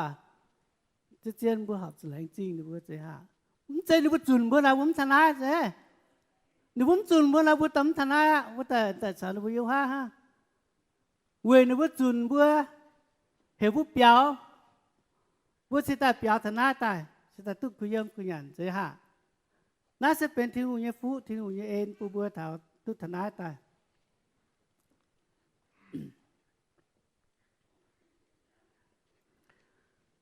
ย้อนสิงซุงเซอนี่ก็อ๋อจุลงต่อเจียเนี่ยว่าเป็นฟงหอเนี่ยเป็นฟงหอเจียปุนทินหูเนี่ยกันนายอย่าเจ้าซุงไม่เฉาเยี่ยมทางเจียวัวเต้าแหลงเนี่ยว่าแหลงเนี่ยแง่งว่าพวงจูเขานานเนี่ยจ้างหูอ๋อจูโทเยียเยียเจียวเจียวไม่อยากอ๋อยท่าเยียโอเคนายกองเถาดูว่าเห็บบัวดูว่าอ๋อจูต่อจีเจียวที่นุ่งอ๋อต่อจีเจียวที่นุ่งแรงจีเจียวที่นุ่งยุ่งบุตุเนี่ยฮะจะบอกว่าย้ำยุ่งนี่กันนายบุตุเนี่ยบัวฟงหอปุ่นที่นุ่งมาเตะฮะใจก้อนเอาบัวขุงโทบัวตะกาวสักบัวที่ส่วนบัวตะกาวนะบุกันสามบังกาบุกันว่าห้ามบุกันสังเกตบังกาบุกันบัวโทจีจุนอ๋อซึ่งบัวตะกาวบัวบังกาบัวโทจีจุนที่นุ่งอะไรนะบัวอย่าตาชอบบังกาบัวมาจีจุนบัวปุ่นที่นุ่งนะย้ำปุ่นกันโอเวน่าอีเสจางทาก็เยี่ยน่ะจีจุนตะกาวคงโทที่นุ่งเขาบอกบัวปุ่นที่นุ่งเนี่ยน่ะโจหายขณะยี่อ๋อทิวเนี่ยตะกาวว่าแต่ไม่หลงโทมเจียวว่าอ๋อทิวไม่หลงกันเจียวว่าขณะดูว่ายี่อ๋อพูดด้วยปวดเท้าต้องว่ายี่ไฮไลท์เจียวว่าก้องอ่อยนะว่าไม่อยากอ่อยทายยี่นะว่าบุญยังว่าฟันแต่ก็อ่อยเจียวว่าเสดูว่าmy option เนี่ยอ๋อสก็ยี่อ่อยโจนะยี่โจยิ้มอ่อยโจนะยิ้มโจสิฮะ it's up to you my choice เนี่ยอ๋อมึงไปย้ำจานยี่ว่าเนี่ยก็ you will honor me you will นี่ว่า it comes with the promise it's the word of promise ใช่ไหมฮะบัวกองเถาด่างยี่เจ้าบัวแหลงเนี่ยบัวแหลงจะบัวโจใช่ไหมฮะนี่ก็ไม่อ๋อจูโจมึงจะก็ไม่อ๋อโจเป็นอ๋อโจผู้ไม่อ๋อจูโจไม่อ๋อจูทายเย่บัวสุลงยุ่งตัวบัวมาอย่างว่าบัวยมทินหูใส่ผู้ปุ่นบัวว่าบัวสุลงตรงบัวมาเนี่ยท่ายทินหูปุ่นทินหูฟงหอปุ่นตะกางสวนปุ่นทินหูจีจุนบัวดูว่าเพียนทินหูมันจะก้องบัวมันออกปูนะจีจุนภาษาเพียนทินหูใช่ไหมฮะยมติโซก้องบัวก้องเจ็บปุ่นเจ็บเก้าเนี่ยอย่าเก้าบัวจุปุ่นทินหูขณะบัวเลี้ยงเจ็บเก้าบัวหงอปุ่นทินหูบัวแสงหลงเจ๋งหรือแต่บัวแต่ปุ่นทั้งหน้าบัวเพียนบัวแต่ก้องปุ่นทินหูว่าบัวแสงเพียนทินหูเนี่ยสัจเจนเลยฮะบัวหอบจุปุ่นทินหูเจ็บเก้าเนี่ยอย่าเก้าน่ะบัวตู้อย่าแปะดอนบัวหอบจุปุ่นเจ็บดอนตู้อย่าชินนะจุปุ่นอย่าแปะนัดเตะหน้าทินหูเนี่ยป่วนบัวจุปุ่นส่วนปุ่นทินหูนั่นเป็นทายทินหูโจหอบสาทินหูทินหูเนี่ยเลยทินหูเนี่ยเจ้าทินหูพายตายอาจารย์บุปผานี่ก็บัวว่าตัวบัวโทเนี่ยน่ะนี่ปุ่มบัวใช่ฮะถ้าจะมาช้างมานี่เจ้ามาป้างสุสีมาป้างสุเข้านานไม่โทษทินหูเอาเถงบัวอาจารย์บุก็เนาะเกี่ยวว่ากี่ตายว่าเนาะป้างสุเข้านานเนี่ยเจ้าหัวอ้อยโทเย่เจียวอ้อยใช้ปุ่นไม่เยี่ยวไม่บุป้างสุทินหูเนี่ยเจ้าหัวเนี่ยจางเนี่ยเจ้าหัวบัวโททินหูบัวโททินหูเถงบัวทินหูอย่าอ้อยเถงบัวขณะบัวอ้อยสุดท้ายทินหูปุ้นสวนเสวยเป็นท้ายปุ้นสวนเสวยเป็นท้ายทินหูวิสวนทินหูเนี่ยเอ็นซิงบัวฮิตุกันทินหูเถงหรือบัวว่าบัวตุหรือว่าบัววิสวนปุ้นทินหู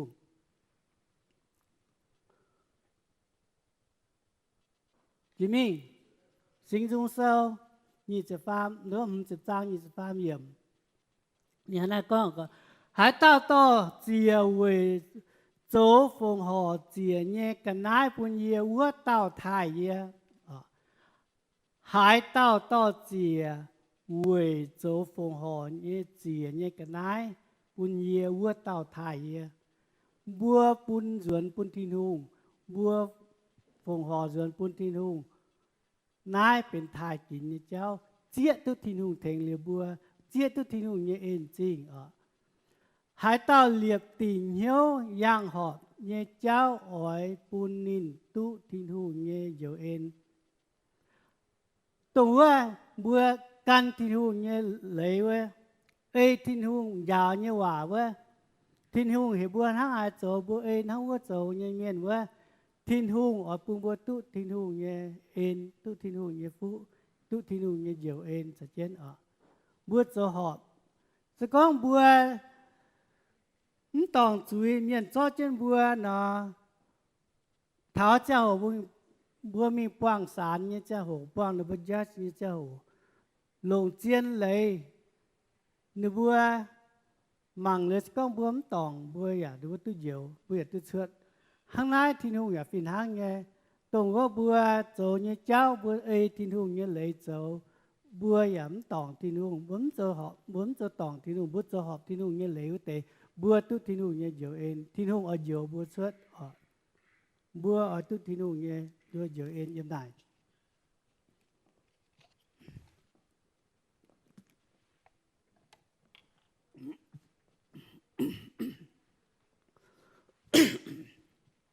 จิมมี่ให้มังท้าด้วยว่าเลวิโซหรือว่าตันใหญ่จางนี่ตันใหญ่จางนี่จะช่วยเยี่ยมกว่าว่าบ่ต่ออันจะสเปซเลยนี่ฮะนักกองต่อกันนายมิงเจียเว่ยแหลงจริงเจียวอ้อยจุโจหอบเลยเว่ยปุนเจียวอันนี้นายบัวโจหอบทินหุงจะเก่งนะดิบัวป้อเจมิงดาวเนี่ยบัวป้อเจมิงดาวเนี่ยบัวก้องเถาตรงบัวฟงห่อเนี่ยจะโหบัวปุนกันนายทินหุงเนี่ยจะโหว่าทินหุงดิแมนบัวทินหุงอ้อยบัวปุนตรงลงเจียนว่าขนาดสิตายดูว่าบัวปะเยี่ยมดูว่าทินเตยเต้าว่าอาเบนตอนนี้กันนายมันปุนทินหุงอันให้วิสุนินต่อไม่เจอต่อตัวตาทองเนี่ยกันให้มันเจียปุนทินุงนี่เนี่ยเยอะตัวมิงยุงแสงคู่เนี่ยกันให้อันนี้ต่อลงเจียเนี่ยจุนเจียเนี่ยยุงตอนตัวมิงพูดเจียปุนทินุงอันให้ทินุงจิบอันนี้เนี่ยก่อตัวเป็นจวงกันให้จวงโซเดเนี่ยเมียนต่อกันให้มีปุนทินุงเจียนี่กินตัวตาทองยันจีนตมีหมายเนี่ยไฟตาทองยันจีนเลี้ยวจะเปี้ยในการหยันไฟนิ้วแต่น่ะมุนี่มุ้งก้องเหมือนมุ้งเปล่าคุณก็ทิ้งหูมาจิตนี่เนี่ยเสือเวจุนินโตมีเนี่ยกันไหนนินโจมาหอบทิ้งหูเวจุนินโตจิงนี่กันไหนไฟโตไม่หลงนี่กันไหนปุนทิ้งหูขนาดทิ้งหูบัวต่อหันอยู่ปุตินหูว่าบัวจะต่อลงยังกันได้ต่อหรือว่าไม้จ่าจินยังกันได้เป็นเต้าห้องยังกันได้ฮันยี่ชาลันมาบัวยี่ห้อยี่บัวมีห้านจากต้องวีจะก้อนจากต่อเลยยี่ห้อวีเราหันเปียกว่าใจต่างเลยเราหันเปียกแมงน้ำลิ้วปีมีกันได้เนี่ยจีบัวเจงมูหิวจะไฟกันได้ว่าเจงตัวว่าไม้จีน้ำด้วยคู่เลยว่านี่แฮนด์ดูดเจงกว่าจุกวันพล็อกดูดเนี่ยยี่ชาลังมาบัวน้ำคริสต์มาสสก็มาบัวมาเยอะฝงหอปุ่นที่ลูกนะมีนายยุนินก่อมีนายยุนินก่อมาการกีปังเฉียมสือยุ่งปุ่นบัวฝงหอปุ่นที่ลูกบัวจุดที่ลูกเนี่ยเปี้ยวบัวเฉียมสือลงกันนะมาเจียนอยู่เฉียมสือมาเจียนอยู่ตัวว่าจะเก่งวายเจงมาเตะแทงจีบัวเจงยี่กวางจีน้อมนะยี่บัวว่าให้ยี่ติ้มก็ยี่กวางอีน้อมไปปัวน้อมไปแทง ไปยมบัวอย่างนี้หลับตื่นตีหันบัวหลอมกวนไป ไปชาแล้วบัวโออาเตดูว่าบัวมาจางเอาฟงหอปุ่นที่หูนะมีหลออยู่นินไอ้บัวก็บัวเอาสิฮิตุตัดเสียที่หูเนี่ยเลยว่าเอ็นจริงบัวตอกกันน้ายใต้เสียปุ่นที่หูบัวปุ่นที่หูเสวยแรงจริงที่หูเจี๊ยตุที่หูใส่ปุ่นบัวเนี่ยเจ้าอันไหนจะมีแรงจริงเดี๋ยวว่า น่าจะดูว่าเดี๋ยวว่าเท้าที่เตียนดูว่าแรงจริงเนี่ยเจ้าแรงจริงเสเป็นที่หูเป็นหลงเจี๊ยนเนี่ยปุ่นบัวเนี่ยแมงเสแต่เย็ดเสวยจุที่หูกินบัวตายเป็นนี่น้ำเหนียวบัวแรงจริงที่หูสติเย็ดที่หูกินบัวตายเป็นที่หูเนี่ยน้ำเหนียวบัวตุ้ดเดียวเสียมเย็ดเยี่ยมที่หูเนี่ยเอ็นจะมีเยซูดูว่าที่หูปูนเยซูตัดตายไว้บัวเนี่ยจุยบัวตุ้ที่หูยาวบัวเนี่ยจุยหลงเยซูเป็นดูว่าไม่จุยเนี่ยไม่ไหวฟังเนี่ยตัดตายต้องเจียปุ่นที่หูเวยไม้บัวเจือนเป็นนี่น้ำเหนียวขณะบัวตุ้ดุดจุยเสวยที่หูเยซูเนี่ยจามบัวสิตาตุ้ดุดจุยขณะเวยน่าเย็นอยู่เสบัวอาสุแรงจริงที่หูจะมิงนี่ปุ่นบัวตุ้ไม้ป่วนเป็นนี่น้ำเหนียวเด้อฮะบัวตุ้ป่วนเป็นนี่ที่หูเนี่ยน้ำเหนียวบัวตุ้ป่วนมิงเสียวที่หูเนี่ยย่างหลางแต่จางบุกองบุปผาว่าบัวตุ้ที่หูเนี่ยย่างหลางบัวให้มาป่วนตุ้เปียที่หูเนี่ยที่ต้องกลัวสิยะซะมันน้อมห้อยทับบัวตากลางสวนมีปวางที่นุ่งว่าที่นุ่งปุ่นบัวสาวเยซูยมตรงเยซูก็นี่มีเบญจางตองปุ่นบัวว่าบัวสวนมีนี่เบญจางปุ่นบัวนายบัวหอบสู่แรงจริงที่นุ่งจิมิงนี่อย่าเฉยแป้งอ่อนสาวเฉยฟูปุ่นบัวนายตรงบัวจันบัวจางกินเงี้ยเฉียวบัวเยี่ยมเช่นน้ำปามกินเงี้ยเฉียวบัวตุ้ที่หูเนี่ยแปลงอ่อนบัวฮัจจันห้าใจก้อนนะฮัจจันบัวไม้แปลงบัวถิวมิ่งด้วยตะเกาฮัจจันบัวไม้แปลงบัวตะเกาทุที่นุ่งบัวตุ้ที่นุ่งเฉยแปลงอ่อนสัตเฉยฟูปุ่นบัววันนี้ฟูบัวเก่งตุ้ซ้ำหาย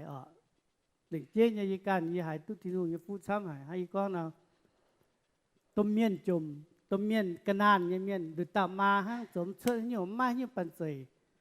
เยี่ยมล้างจางเยี่ยมบุตรปุงเยี่ยมวิจิลมยี่เจ้าโหเมียนตะปุงเมียนหมังฟ้ามวย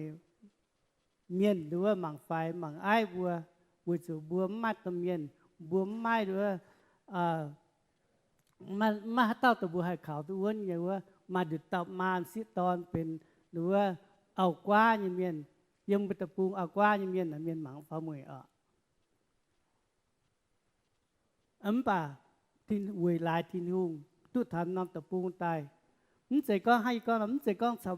เป็นเนี่ยสาวบัวฮะตัวมาหยาดช้ำนี่ให้จีดังฮะเต้าป่าสิยมตุ้จีนหอยบุ้มสู่งอมสู่ดูว่าเจ้าทานหยันฮบเนี่ยเจ้าดอมเหมือนเมียนหยันให้ยุ่งบุยมาหยันให้ยุ่งฟินห้างเนี่ยยมน้ายมาเนี่ยไฟมาฮะเต้าสู่งอเนี่ยไฟมาให้ตาสุงอไปมาเนี่ยมาเตตัวว่าชูสไตล์เป็นโฮมเลสเมียนว่าสุงอเนี่ยมันป่าบัวยันน่ากี่ปังนี่กันอยู่เมียนมาช้างข้างนอกเนี่ยไฟสก็บัวสุกงเมียน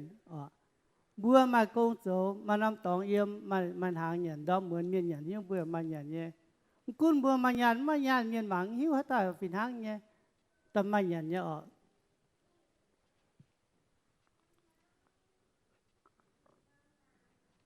จะมิ่งแรงจริงหรือว่าทิ้งหูเสเป็นท้ายทิ้งหูน่าจะก้องเนี่ยไอ้ฟันหรือว่าจุดหนอว่าเวยปุ่นบัวเจี๊ยตุทิ้งหูเสเป็นหมันหูเนี่ยหูหมันเจียวเนี่ยเจียวทิ้งหูเป็นเจียวบัวว่าเยี่ยมซาตานสัตว์จุยสัตตายไว้ตาเจียวเวยปุ่นบัวเจี๊ยตุนี่เนี่ยเองจริงนั่นแต่ว่าเสตหรือว่าเป็นจุดหนอเนี่ยว่าจะมิ่งนี้เนี่ยบัวทั้งขนอให้ดูว่าลงหันยุงบนห้างเราวิจารณ์ปุ่นทินหุงนักเสียมบัวเยกับเมียนเนี่ยหรือว่าจะเมียนป่วนโอยมบัวตากาวเนี่ยว่าบัวให้แรงจริงทินหุงบัวตากาวเนี่ยว่าบัวให้ลงแรงจริงเนี่ยว่าก้องบุทินหุงบัวแรงจริงทินหุงจะมีบัวให้ฟงห่อจินยานไฟบัวไม้กันได้ไฟกันได้ลงไฟให้ยืดเสยไฟหรือว่าฝูงกันเนี่ยแมงปุ่นทินหูโจทินหูเนี่ยโกงเตะอย่าเป็นหรือว่าทายทินหูเวยบุ้มวางทินหูเนี่ยว่า nãy giờ phụng dưỡng bún thiên hùng với chủ thiên hùng tích nhiều liều bùa miền tích thành liều bùa anh đứa anh ta ga mình thành miền anh chỗ bún miền nữa nhiều chỗ với bún bùa nhiều chỉ mình lồng chiến xe mấy tung là khu bùa giang thiên hùng ở cún bùa yếm hải bùa xiên thiên hùng miền bùaไม่là khu hai trang thiên hùng con là mấy bùa ở chủ nhiều nãy sẽเป็นหรือว่า must ở chủ ở nhiềuใจก้องบัวอ่อยฟังอ่อยอ่ะบัวเสียนที่หูตายนายที่หูบัวเยี่ยมหายบัวจุบัวจางที่หูมาตรงหลักคู่ที่หูเนี่ยเลยละที่หูเนี่ยเลยละเดี๋ยวบุกังโอ้ยจานบัวเสียนที่หูตายที่หูเนี่ยเลยทิ้วใจป่าบัวกังเจ็บติลิงแต่ยังว่าเนี่ยโอ้ก็มาบัวมีบังเนาะเจ็บติลิงแต่ยังว่าเนี่ยเจ็บติลิงนายบัวตะหอบสุดท้ายเนี่ยแต่เยอะสุดท้ายที่หูเมื่อปวดจางกันยุงเจียวกันยุงเจียนผู้ปวดจางที่หูฮะเดี๋ยวดียาจะมีซ้ำอยู่ไงเห็นว่าดอมเหมือนชาวบุญห้องต่อยชาวบุญตัวเมียนท้ายเวทตัวเมียนชาวบุญเนี่ยดูว่าอาหารยาต่อยบุญเนี่ยเนบบุญยาสุนห้ำเนี่ยบัวมันเตนั้นเตเลยนะเตลิงนะไม่ยำไหนเนี่ยไม่ยำจะเนี่ยบัวจะเสลงจะเนี่ยเจ็บติลิงจะเสลงจะเนี่ยขณะยออันยอดทาวฟุสุที่นู่นยเจ้าดูว่ายามาโกโซตุลจางจะมีอย่างบัวตุกปัดเท้าก้องดูว่ามาโกอย่าตุกบัวก้องเฮบัวอาจุชดมิงจุนคู่เฟียนปูนหมันกั้วหมันฝีเมียนยามาไทยโซอย่างขนาดก้องแต่ตัวเจ้าว่าปัวตามเมียนเฟียเนี่ยเฟียตายเฟียเยตายยามปูเปื้อนโซเฮบัวชดมิงดูว่าจุนคู่เฟียนปูนหมันฝีเมียนหมันกั้วเมียนนายทิ้งหุ่นพายเนี่ยว่าบัวจุฟุสุทิ้งหุ่นทางนายบัวชดมิงโซเสียใจเนี่ยบัวมาแต่ตาวชดมิงด้วยจุนคู่เฟียนให้แต่ตาวชดมิงโซมิชชันนารีเนี่ยกงมันป่าบัวเยี่ยมกันอยู่ตะลวนชวนบัวให้ชดมิงอ่อนเหี้ยวกันตาวให้ถึงกันตาวตัวมันแก้ฮิตุทิ้งหุ่นเนี่ยว่าบัวมาช้างบัวโซบัวเนี่ยปวดโกงอยู่ฟุสุทิ้งหุ่นน่าเสพฮิตุทิ้งหุ่นเนี่ยเองจริงแต่ว่าบัวตู้หรือว่าบัวมิงโซเวทิ้งหุ่นลงใจเหี้ยวชาวหรือว่าชงเมงฟุสุทิ้งหุ่นลงใจเหี้ยวฟุสุทิ้งหุ่นขนาดตรงบัวปล่อยว่าทิ้งหุ่นปล่อยบัวอ่อยบัวฟงห่อปุ่นยี่กันน่ะนี่อ่อยปุ่นลงเจียเนี่ยวะนี่อ่อยบัวปุ่นให้โยทิ้งหุ่นน่ะอ่อยบัวปุ่นลงเจียเนี่ยมันใจปุ่นหวายยี่กันน่ะปุ่นใจปุ่นตัวยี่ทองยี่กันน่ะใจปุ่นกันน่ะเจ๋งยี่กันน่ะอ่อยปุ่นบัวลงเจียเนี่ยไม่รู้ว่าคุณภาพลงเจียเนี่ยว่าแต่ขณะบุตรโกงเนี่ยเจ้าหัวบุยาจุลงใจเนื้อโจอีการยามาจุนป้าอีดูว่าเดี๋ยวบุหายก็โอ้นั่นบัวโจที่หุ่นยโกงป่าดูว่านั่นเป็นตุ่มจวนยโกงบุโจแต่จิมิงตัวละแต่ฟันทุกโกงเสียงห้างใจข้างไหนMy wife always reminds me do the best you can do the best you can มันจะโจจิตทงเลยห้างโจ the best you canขณะบัวโจที่นู่นยโกงน่ะผมจะโจทงเลยฮะแต่ฟันทุกโกงเสียงฮะ do the best you can บัวให้โจตู้ดงหายบุญจะเป็นใจโจตู้ดงหายบัวโจทัดหลงบุญจะเป็นใจโจย้ำตู้มีหมาเมียนงบบัวบัวโจที่นู่นยโกงนั้นเป็นป่วนเตะป่วนหรือว่ากอดเจยโกงกอดเจยจะเมียนป่วนยี่โจเวทินหูย้ำจะโจเวนี่ย้ำจะโจเวนี่ย้ำจะเวปุ่นฮัตเต้าเสียสุนป้ายิ่เสิร์ฟนินมันป้ายิ่โจน่ะยิ่โจปุ่นทิ้นหงย้ำตุงปุ่นเมียนแต่ตั้งบัวเสียบัวเมียนหาก้องจังหวะตั้งหอบบัวหาโจปุ่นบัวเหี่ยวเมาหาถุยโปก็โอ้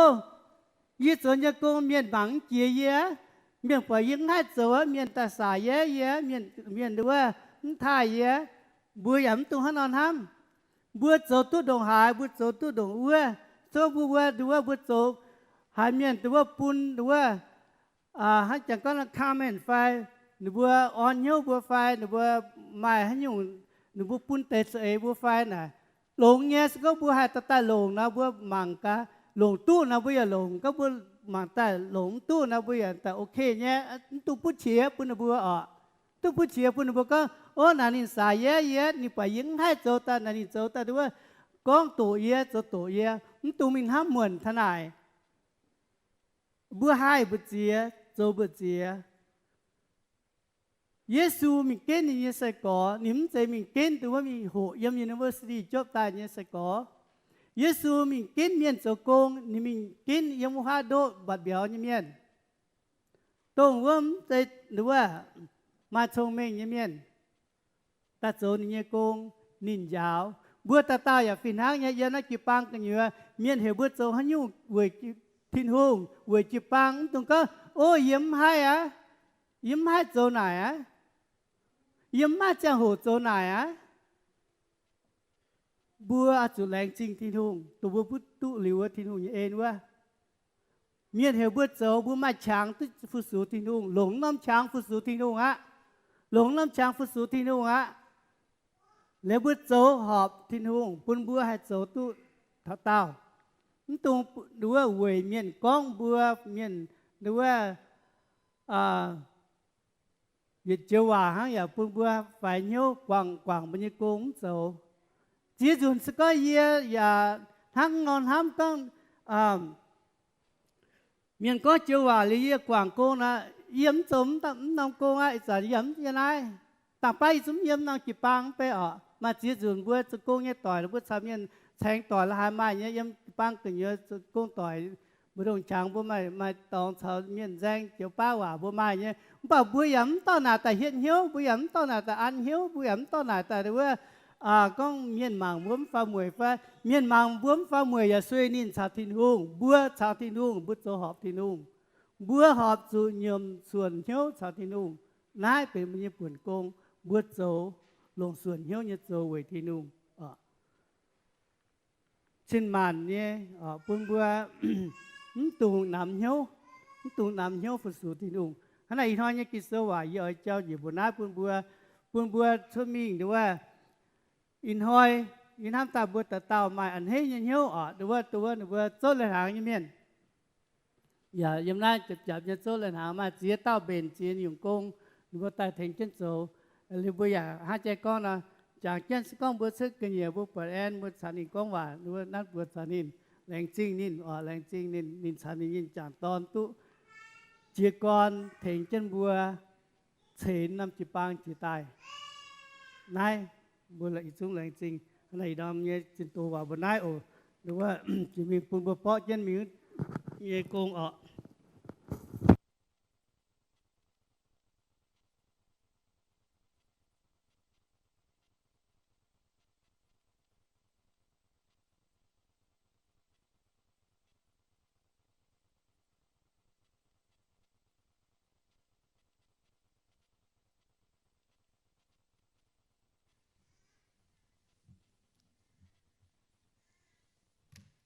การดอมทำใจเมียนมัวตู้จังเถานอมถาเซกับช้ำเปียแรงจริงจิบเยลหาขณะอีดอมบัวกิงโซอยากก้องเถาแรงจริงข้างนอเยอต่อบัวตีบัวเมียนเยเวนจระโกยิจุปังหอยเจี๊ยเถาเหยียดปวนเมียนตรงไม้ทำหยุ่งบัวตรงมาทำหยุ่งบัวอ้อยจังเถาอย่าเจี๊ยเถาอ้อยแรงจริงเถาเซบัวมาแต่หิวตู้มาแต่เจียมแกงหิวบ่ายินหอยเย็ดบัวแรงจริงทิ้งหุงเว่ยเรียนเฉยเอ็นเฉยฟูปุ่นบัวช้ำให้มาแต่เยตายบัวอ้อยแรงจริงเถาเราว่าอย่าต่อยเมียนทอมเสาแค่ในบัวตู้เฉาบัวฟูสูทิ้งหุงย้ำนอมจิวปังไตเล่าให้ตู้ช้ำยางให้ทอมเยกงเซจะก่อนนี่เป็นดาวว่า Sunday School นี่ฟินแซงนี่เป็นยาเต้าตรงเก่งเจียตุกันนี่สิเจป่วนเจียตุจังโหจะเก่งอ่อนเหี้ยวนี่หอแซงยึดปวดนี่นี่ดาวว่าบัวจุปังไม่ดาวว่านี่บัดเจ็ดดองหาช้ำป่ะนี่เจาะนี่กันนี่ย่านลมนี่โฮบัวลงดอมมีหมายจัวต่อกินเถาเนี่ยห้องแต่ปุ่นเนี่ยหอแซงตู้หยันเปี้ยวเรียกว่าไม่ชะไม่หน่อยเนี่ยโหกิ่งเซาทอมเก่งเป็นอย่าเต้าตรงไม่คู่หยงเจ้นินเจ้าเนี่ยปวนนินอย่าเก่งเย็นเหี้ยวหลงเหี้ยวให้เจ้าทั้งนอเย็นห้ำไตเดาว่าตาไม่เนี่ยหอแซงไม่เจียเต้า ตรงไม่ตุจวงยิงยิมยมหนึ่งบัวเยแมงเยเสียนก้องเนี่ยบัวเยี่ยมตุก้องชดบัวเมย์มันป่าเตียนหอยมาจังโหนเด็กยิมให้จุนเวไม่เจ้าเยกงเจ้าเลี้ยวนายทอมอย่าแองเป็นอย่าเต่าตีเท้าอย่าเต้งเท้าเยี่ยมเถียงเจนโลบัวเถียงเจนดาวเยเยี่ยมเยกงเมียนตัวตาเจ๋ทั้งฮานอปุ่นก้องจันว่ายี่เลยไปให้มิ่งเตะอย่าเถียงเจนยาวกินเซลอย่าเถียงเจนจุนโตยี่ยมนายหลมบัวเยี่ยมนายเท้าหลมบ่เยี่ยเสียนก้องยี่ยมบัวจิวปังมาเจียเต้าอ้อยเมสเมย์มันไปอย่าเต้าอ้อยเมสเมย์ช้ำเย็นนะยันทำแต่โลจงอ้อยเมสเมย์ช้ำให้เวจุจิกรเนี่ยจังโหไม่เป็นอย่าเต้าเนี่ยเนี่ยบ่าวเจี๊ยบปัวเนี่ยเมียนท่านไหนอันป่าแรงจริงๆหุ่งแอมไม่เกนแอมไม่เดวิดแอมไม่ทำเต้าเนี่ยเยี่ยมเยียแองเถียงจินเต้งท่านไหนทอมเนี่ยโกงเซไม่ทำเยี่ยมเนี่ยตรงว่าไม่เจ้าตรงว่าซ้ำจริงจะมีออนแรงจริงเนี่ยเยี่ยมเชตอนแค่เวจุแค่อย่าไม่ปวนเถียงเจนหลิวเลยซันเดย์สกูลเนี่ยฝึกช่วยเนี่ยขนาดหลานบัวกองว่าสแน็คส์วะขนาดหลานวะอย่าปวดแค่ฟินหังเนี่ยไม่จริงเนี่ยเยี่ยมเบ่นสุ่งหลามเนี่ยเจ้าเถียงเจนหลิวเลยก็เดียวว่าซันเดย์สกูลเนี่ยฟินแซงเนี่ยชงว่ามาเอียดเนี่ยมาสุ่งหลามเพราะเนี่ยตองเนี่ยเถียงเจนเบ่นสุ่งเถียงเจนไหนหลิวเลยทำยุ่งเนี่ยยิ้มcon mìnhแต่ปุ่นไหนcon này nhưปุ่นhô phì dính niềm riêng bao nhiêu quả ok lưu nhà thiền chén to phải chuối thiền chén to phải chuối luôn của ban thế này thòm chào khẽ mua tiền hiếu miền Thái tề nếu vừa hóa tỏi tiền hiếu tại miền Thái tề những tôi thảo thòm chuối trên con mà cả thòm mùi hát tiều mấy tiền hiếu miền tỏi chén hóa tỏi miền Yêm Thái tề mai chia chín chiaหวานchia chiu như miền chúa ở tại mấy quốc tập bung bà đối với như mày anh tổ chức hóa tội chuẩn vua miền yếm tổ á ai yếm tu này thảo miền bẩn hám tay đâu mày vừa tu hám chám nhẹ ya tu chong chám nhẹ ya tu tiền hiếu chám nhẹ sẽ hỏi bằng này là chính bùa im hoang về bùa trở như công liêu oi bùa thom chào khẽ con miền evangelical church như chụp bằng như là bài tòngแกงฮัจจันเนี่ยคอยเจนเย่บุญไม่บัวมิงเสมังกาเสมังกาทั้งจันว่าก้องบัวมิงเสมังกาอ้วมต้มดองไฮโดแอมตุงเจ้าอีเจี๊ยเจ้าปิ้วเจียต่อเจี๊ยเจ้าเจียมิงใช้ดังใช้มังกาดองไฮโดหรือว่ามิงเยี่ยมโตจันหายยี่ว่าน้องบัวมิงเสเยี่ยมโตมังกาเยี่ยมตู้ยี่ไฟเกวียนยี่ไฟเวจุยี่นายมีเท่าวัวน่ะเอาจุดthiếu bùi nhân còn phám hám như cháu thiếu bùi dòm như cháu thiếu giang hồ thiếu dạo anh như vợ tổ trông như cháu và thiếu ở chùa hộ thay hòa hộ thay rằng anh ở chùa anh hộ chào nếu vợ nhận như cái này như vợ tôi mới nhận tôi quyền cà pi phải nhận cà pi con chẳng lao nó chấm tôi nhận cà pi tham như thầy chẳng thấy là tạm nặng chấm tôi đồng hải và con thợ thì khuyết chân như cháu xây mảng cả mình sẽ có hay yếm tôi chia nó đồng hải sẽ có mình yếm tàu thì hay quyền hay anh ở tại gang ruộng chụp băng anh hay chip điều chụp băng và mà buồn ở tại cả quệm bua chụp bua bên nôm chụp băng nhím hoang tỏi tu chuột bua mình yếm tàu để bua và đổ mèo bua và chẳng mèo buaทำจังก้องmèo bua và phiền hang nhé ở chẳng thảo đâuว่าchụp băngทั้งน้อยchụp băng ởปุ่นน้อมต้มจริงเหย่โหเย่ไม่ต่อจะมิงบ่าทำแต่แม่ไม่กระเป๋าแม่ไม่ลักเกจซ้ำให้เดี๋ยวแม่ไม่ปัวเดี๋ยวว่าให้ล้อมหิ่งบุจุบุสุยตองน่ะเก่งเป็นกันได้ซ้ำเก่าตานบัวมิงแคมปิ้งทั้งจุ้งต่อจังทรัคเนี่ยไม่สุยตองน่ะเก่งเฉียมจุดแต่ว่าต่อกันได้เดี๋ยวจุปังหย่ำเป็นต้มจริงเหย่โหเย่ปุ่นไม่ขนาดเนาะไอ้ปุ่นทำเท้าปุ่นน้องเทอร์กีเป็นเห็นเช่นมิงเท้าไทยเตะจี้หยันไฟทำแต่เราเว้ยยมเปียเฉดายจันยำปุ่นไม่ต่อเทอร์กีเปียอย่างนี้ให้อาตุนเฮงให้ห้างนอจิปังปุ่นอย่าน้อมต้มจริงเหย่ไม่ยำปุ่นเทอร์กีไม่ป่าจิปังไอ้โทแต่ว่าจุยเหยียดควายจุยเหยียดควายแหลงจริงเย็บผิวตั้งเยอะแต่เหี่ยวเหมือนชวนอาจารย์จะได้ว่ามันแกงไอ้จุยเหยียดควายแหลงจริงเย็บผิวปุ่นไม่บวยยิ้มหวังฟันนั่งนอฟันเตะเดี๋ยวว่าเมียนว่าเดี๋ยวปุ่นจุปังเมียนหมอต่อยที่หิวก้อมเตะว่านะก้องเถาให้ยุ่ง ในก้อนเถา certificate of appreciation ในเสก้อนเถาแหลงจริงยิบผิวเมียน evangelical จุปังโทเจียเถาทอมไม่เหนียวฟูสูทิ้นหุ่งเยี่ยมฟูสูไม่เหนียวหอแซงเยี่ยมฟูสูกันเตาเมียนเยี่ยมไหนอะไรปลายต้องปวดไม่เก่งไม่ส่วนเหี้ยวไม่อย่าเตาเก่งไม่ส่วนเหี้ยวเนี่ยอย่าเหี้ยวดาวเนี่ยเวไม่เจ้าเนี่ยโกงน้ำตาหนานหังไม่อย่าจอมเหี้ยวเนี่ยฟูสูยี่ปุตุปวดไม่เก่งจอมเหี้ยวให้ฟูสูเจ้าทิ้นหุ่งเยี่ยมไหนในยี่หว่าเส้นทั้งนอกองเดี๋ยวว่าปุ่นชวดยินหอยเซอินหอยเจ็บเย็ดหาเจ็บเฟยยีชิน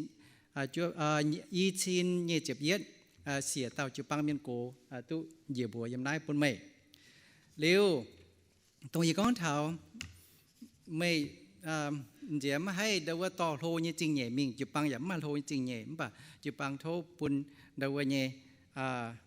ปุ่นเหยียดหยุ่งอ่อนเหี้ยวเนี่ยจริงเนี่ยไม่ถ้าเกี่ยมห้องต่อยให้ตุจิกรเสมังไม่บัวเนี่ย a new chapter of life ไม่บัวอ้อยมีเท่าไทยเตจิกรไม่บัวเนี่ยเสียงจาง new chapter ยมัวมังกรทิ้นหุ่งต้อมบัวเฟี้ยหายหยุ่งเยี่ยมโตแมงเดี๋ยวเซตมวยตายโทษจุยเดาว่าเยี่ยมกิ้งเศร้าปุ่นไม่เซเยี่ยมสิ่งจุงเศร้าเหยียดแปะเจ็บจ้วดจางเจ้าเหยียดแปะปยาเยี่ยมกินเซลnhưว่าไม่ทำแต่ไม่อยากคิดตัวหายใจเนี่ยจันว่าก้อง Your word is a lamp for my feet and a light on my path เมียนเนี่ยกินเซลว่าก้องไม่เนี่ยว่าเส้นหางตังจิ๋วเย่เนี่ยเจ้าเบียอย่าเจ้าเย่เนี่ยเจ้าจางเนี่ยยังโทษทินหุงเนี่ยยังทินหุงเนี่ยตังต่อไม่เฉาไม่เนี่ยพ้องต่อยจวนวัวไทยเตมิงเยี่ยมเต่ามังกามาให้ยุ่งชินหงให้หลงไม่บัวเยี่ยมวัวเจ้าเนี่ยโกงอันนั้นทุ่มบัวเดี๋ยวว่าเนี่ยไม่ชุดไตฮิตก้องบัวม้อต่อยชุดอย่าตัวนี้หรอกชุดไตเดี๋ยวว่าเนี่ยเวจูเล่านายไม่บัวอย่าเลยจุปังขนาดนั้นเดี๋ยวว่าโทษชุดไตจิบนายจุปังเนี่ยจริงเนี่ย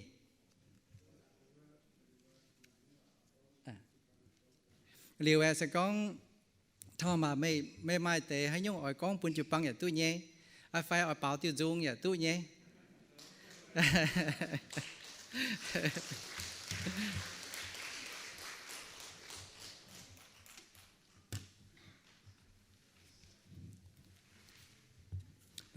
โทษจุ๋ยได้ปุ่มไหม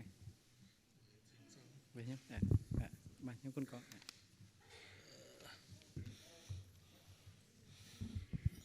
โอเคว่าแค่หนัง我講話就也講正咁得啦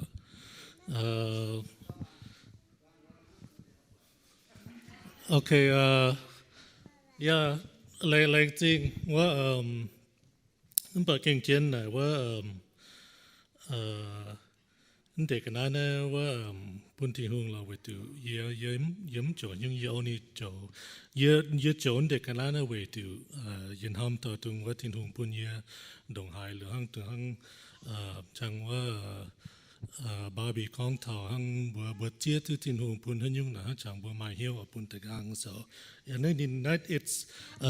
นี่แต่ธรรมดาไปดูเยอะโจนะแต่ normal you know ถ้าต่อปุ่นกันได้ไม่ต่อปุ่นตะกางอ่ะso นี่แต่ฮันไหนปัจจัยที่ซ้ำเด็กนั้นแต่ถึงอ่อนยังเหี้ยวไปถึงเด็กนั้นยังโจหรือว่าก็ก้องแต่เตียนดูเต่าเวิร์มแกงหิวไปดู just some English for those who don't understand just summarizing what I just said real quick was what I do is normal it's just because I recognize the goodness of God and what He has given to me. So what I do is just in return of Him giving to me, and this stuff should be given to God. But because we live in a worldly place and it's physical, I'll enjoy God's blessings. But everything that I'm doing, past to present, is nothing. It's because of what the goodness of God has given me that I'm just doing it in return. หรือว่ายินอยู่เย็นยิ้มเยี่ยวไหนเยอะ đảng lao hay ye chuẩn chân thái tập trung ye can chuẩn wa ye chuẩn là ye mình chỉ can ông tập trung là ye chuẩn là ye bọn ye tập trung hăng nó là ni chiu ye hiếu nhỉ là yếm nải mình là wa ye hiếu này ye ta oi chuẩn mình yếm tế nải ở về từ nước America đó mình yếm có 40 years nữa chẳng everything là xếp mình tả lạt mình chúa chẳng tu đó chúa cả đầu hắn túm lại túm đau và miền ngốc mà tại miền lừa tu yếm cho welfare hắn bật ngốcหรือว่าเยี่ยมเดียยี่จวนเดียจันทายตะพุงหรือยี่ปะหันไหนยี่ห้ามตะล้วนปะไม้ล้วนยี่ยมกันน้อมตองหน่ะไม้หรือปะยี่หังยาวยี่ยาวยี่เจ้ายี่หลอดมันปะยี่มิงหรือยี่ปะหันไหนเมียนหรือว่าเรือจัวไม้กันน้ำหายเรือกองโอ้ว่าไม่จะกองเสียบแต่กันมากระวิแต่จัวยี่แต่จวนเปี้ยวไปเนี่ยกันไหนหันไหนยี่ปะหันไหนหรือตึงเดินแต่ยี่ว่ายี่ปะหันไหนหรือยี่เหี้ยวยี่หันจังโอ้นั่นยี่อ่อยเต็นเนี่ยหรือว่าหรือแหล่งชินทวงเยินหยุดยึดทุกปวงแค่ยึดปวงที่แค่หรือหยุดเนี่ยหมายเจ้าปุ่นเยให้หยุดที่เยี่ยมมะ okay so the reason why just a little bit I mean there's a lot of reasons why our family wants to go to Thailand but one of the reasons that I'll share real quick is just a lifestyle that I saw during my very first solo trip that I went there. It's just very different to the lifestyle that I've been used to living here in America and over there. So once I saw that, I was like, man, they're happy over there, but they don't have much, but they're happy. And over here, we even get supported by the government, and we're not happy. So I saw that, I was like, okay, I want to go taste that. And then thank God that I met Kat, who is a Thai citizen. So now that door opens for me to, actually go there and experience a more lengthier stay. But what lang ching boy chung my miền chấm nhưว่าลุงบัวđó on như hiếu tung trình đảng như cái tai thầu nó chỉ bằng như tai hang biển hang phụ chơi và bữa thỉnh như hồ pháo lục bún như chấm tạiว่าbún như tiết tu như trình như yếm này thiên hùng như xin cái tụt như xinว่าnày giáo như cháu lục bún bữa đó my đó bún như nó mới opportunity tại hộน้อมเจ้าส่วนแรงจริงปุ่มบัวไหนหรือว่าเองชาวฮะเอี่ยมเยี่ยมปุงไหนว่าบัวเยี่ยมประจังเท่าไหนบัวหมายเขาเนี่ยเจ้าเนี่ยมาเมียนใต้เปิดบัวโกว่าปานบัวหลายกองทั้งโอ้ทอมจะโลบัวไหนแล้วโอ้หมายกันว่าเอี่ยมเมียนใต้หรือบัวbuồn bớt xây yếm chứ nào on bữa nhiêu em bớt kinh chiến bữa nhiêu này bớt hăng bữa cổ đều bàn tụi hăng đó on nản bớt on nhiêu because thằng mấy bé thằng hàn bữa mình bỏ trả bữa hăng hàn bữa mình bỏ trảหรือว่าtụi hăng mấy hăng chỉว่าtao mình hăng bỏ trả là mấy bớt hăng mấy một tỏi về hăng mấy hăng hànทำไมปองtrả rồiจันปุ่นหรือว่าไต่หรือว่าดอททำไมคำจีไม่ถือเปียวนะฮังกันนอนเนี่ยว่าแต่เองปัดถือเปียวกันใช่ไหมเองปัดฮังยี่เอาไปจ่อฮังไหนฮังบัวเนี่ยมีโกเมียนปันบัวevenบัวเนี่ยเอี่ยมเนี่ยเจ้าดอนปัดบัวเสโซจะติ่งเนี่ยปุ่งกว่างเนี่ยน้ำปัดอ่อนเนี่ยเหี่ยวฮังไหนสกองอ่อนเนี่ยฮังเนี่ย general หายเนี่ย lieutenant แบบนี้กันได้ลัวเซปองเช่นนี้ฮันไหนเนาะเยอะเซมาเยอะเซปองจะบินฮันไหน so yeah just reflecting on like EM how it comes and goes in the past and then the elders of the church really encourages me and some may think like like the long-standing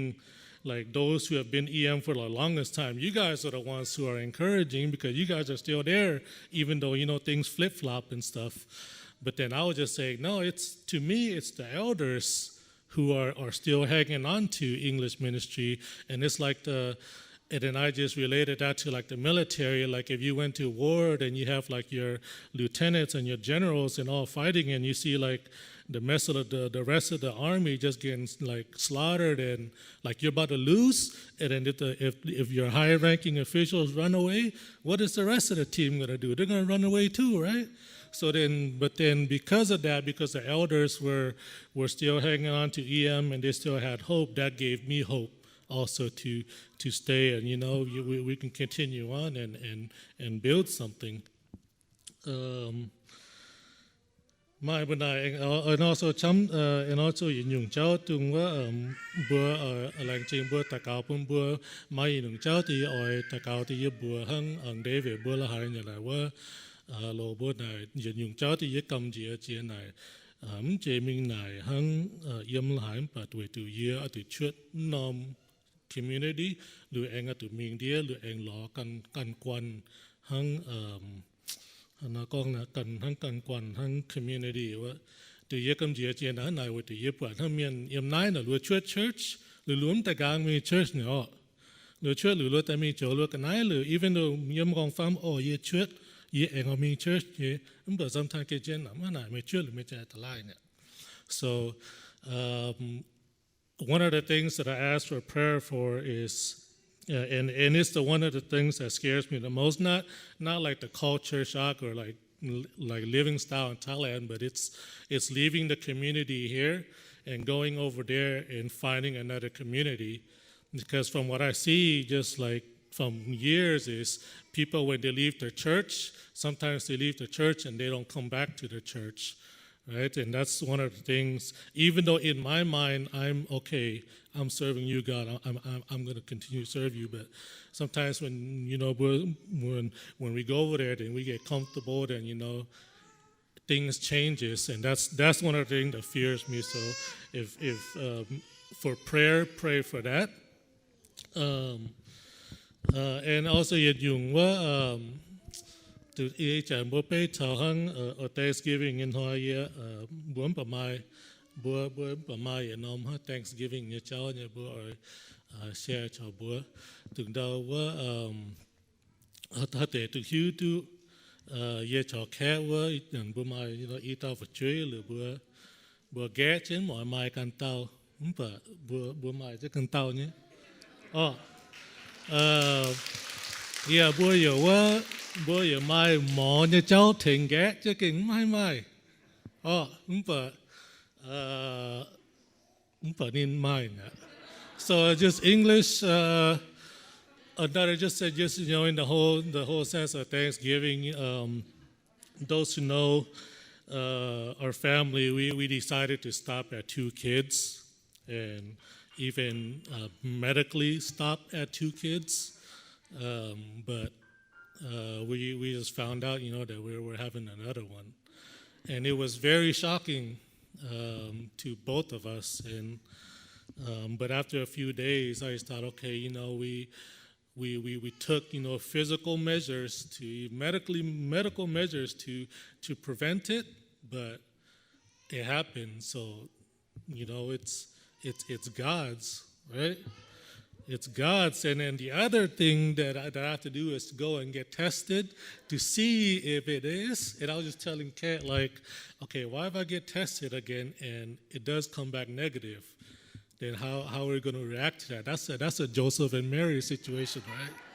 Yeah, that's a Joseph and Mary situation. So we were just thinking about that, and why if the results come back negative, how are we going to react to that, But that's one thing. Just pray for us because we weren't expecting it, and we do believe it's from God. So because of that, we might have to push our travel dates. We're planning to fly out on the 14th of December, so we might have to push it back maybe a week or 2 weeks, just until we're comfortable with the pregnancy and everything is healthy. Miền Hòa có bữa ta cáo về từ bên nhện tao và khe nên ít chân mà cái tao phải nên những cái xia về từ bấm năm cho mai bà ta cáo về nên cháu nông nhé bữa biển trên đại chuyến lao bà về từ nom cháu chuyết tài nó bữa từ maybe anh từ phong chuyết để tiền bún mỏ quật pan yung nin okay ni lo na bua dai chuna.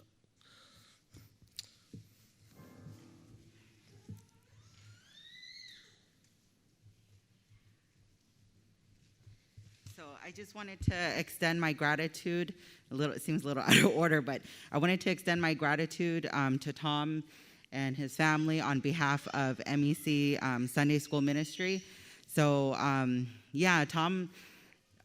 he's been blessed with the gift of teaching, and he's been teaching for over 10 years. I don't know if you know how many years exact, but I just know it's been a long time. And that's a true blessing to our church. And I know with their leaving, we're going to miss them. We're going to miss having him as a Sunday school teacher, and I know that his students are going to miss having him as a teacher. So just to kind of cut things short, I think you pretty much, went on to talk about his role and how much he's done. And, so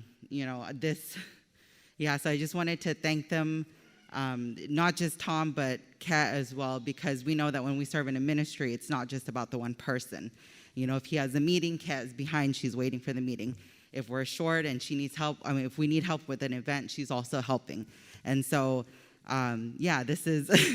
this is really sad, but I know that wherever they're going, God is going to be with them, and God has blessed them. And this is amazing news. This is the first time hearing it, just like you guys. So this is a true blessing. So I just wanted to say, it's not an envelope, but on behalf of MEC Sunday School, thank you so much for all that you guys have done. So.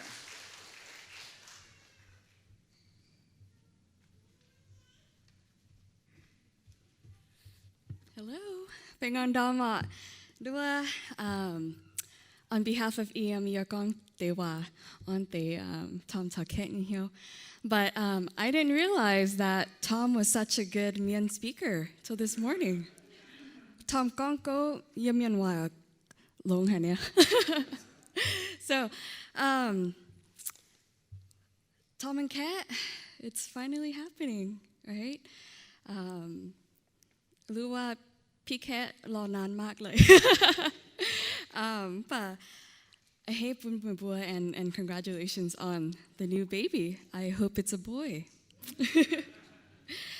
First, I just want to say thank you for your friendship. You guys have been a big part in my journey.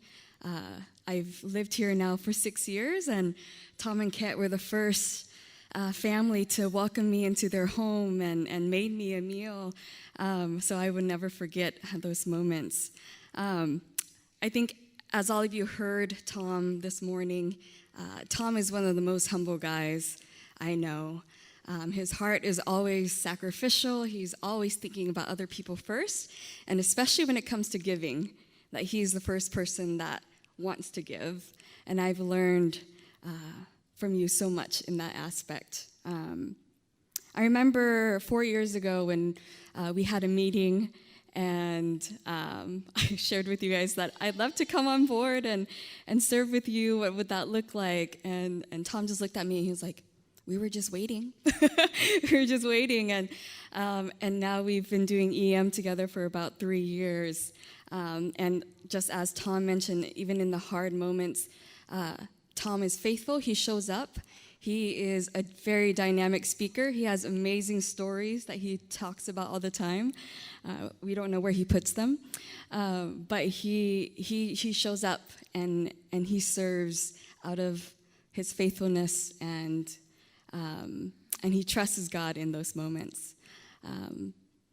Piket, Lang Jing Hai Minye. Ma Yin Hiu, me Ma Yin Hiu, Bun Tao, Kimi, Bun Tao Lina, and I want to say that I feel it too. Like that's a me mang ye fai nai tao ye ni jiao ye hai me ye Ma Yin Hiu Bun ye ye Lang Jing Hai, and I will miss you guys so much. I will miss Kimmy's joy, and please continue to send me birthday videos of you. But lastly, my encouragement for the both of you, please continue to be who you guys are wherever you go. So many people will receive so much from you guys. You don't need to change. The fear that you just shared, Tom, you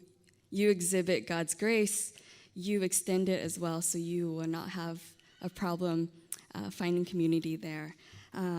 I wholeheartedly believe that God calls us to one family.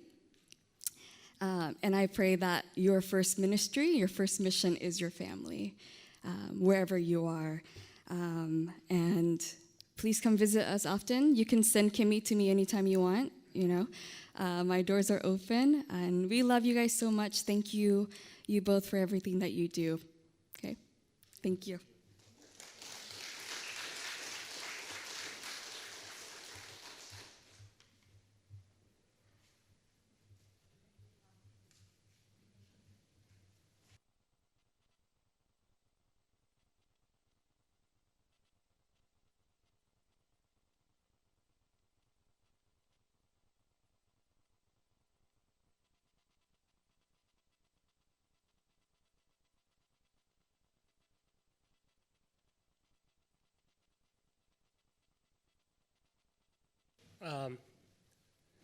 Me is Lai and Ming. So first time I thought I'm just singing English song, but I changed in my mind, and then I just have something to thank you, God. And then thank you for Tom and Kate, your family, leave me here a long time and helping God and helping all the Mien Chet people. So thank you.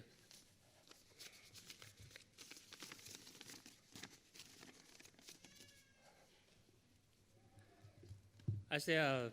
thank you, God, Jesus, Son. Oh, thank you, God. Yeah, Son, Jesus, forgiving my sin. Men fall down every time. Jesus clearing men up, step by step, on day by day, year by year. And I'm not real English, so I'm right now I just say thank you my all church, so I say Mien language. Làng tin bữa chúng để nghe chết còn mà anh sẽ chân bữa phim sang hiện chúng để nghe bốn trăm hồ ye bia này chi bao yếm lòng sanh nào ye chả mẹ thì làng tin bữa chúng để bữa tham hay ye giờ làng tin để bữa suy nham bữa sau này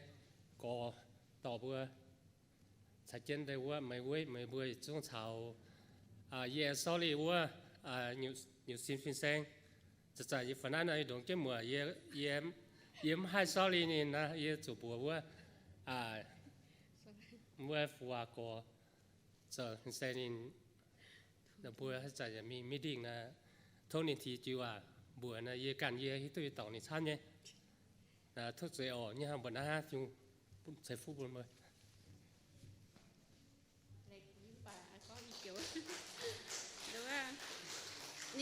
Nín này đối với làng chinh này thiên hùng đối với chạy nín mà mẹ chàng như là bám kên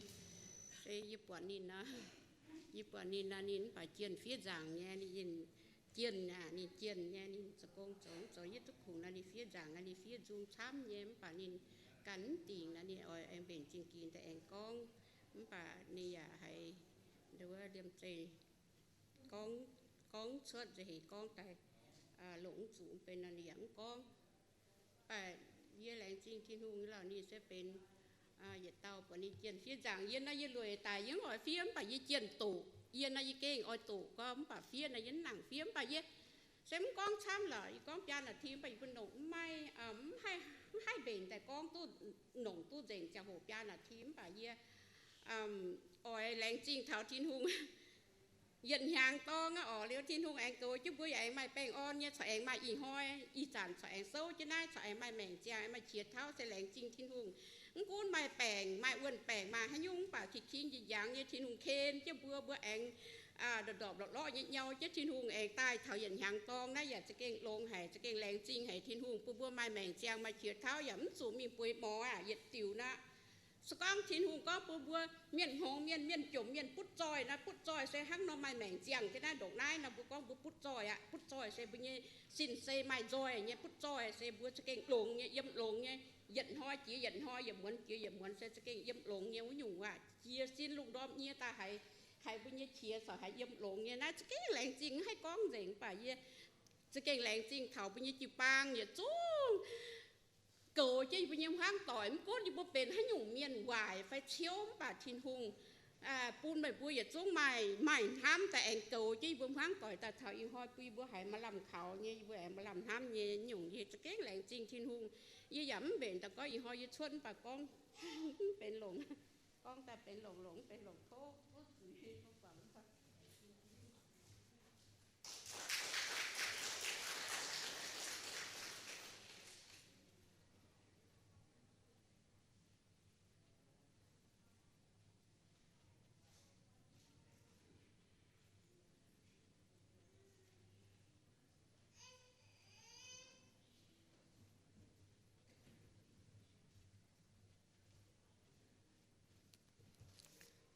แรงจริงทินหุงก็เซเดเวอยี่เนี่ยจังแมงเซเวทินหุงปีทิวยี่แมงปีเป็นเสียงแมงยินใจตรงว่าโลแมงอ่ะเนี่ยจังแมงยินน่าเสียจังนะปามเกณฑ์เก่งก็ปีมันไปแรงจริงทินหุงเถงกี่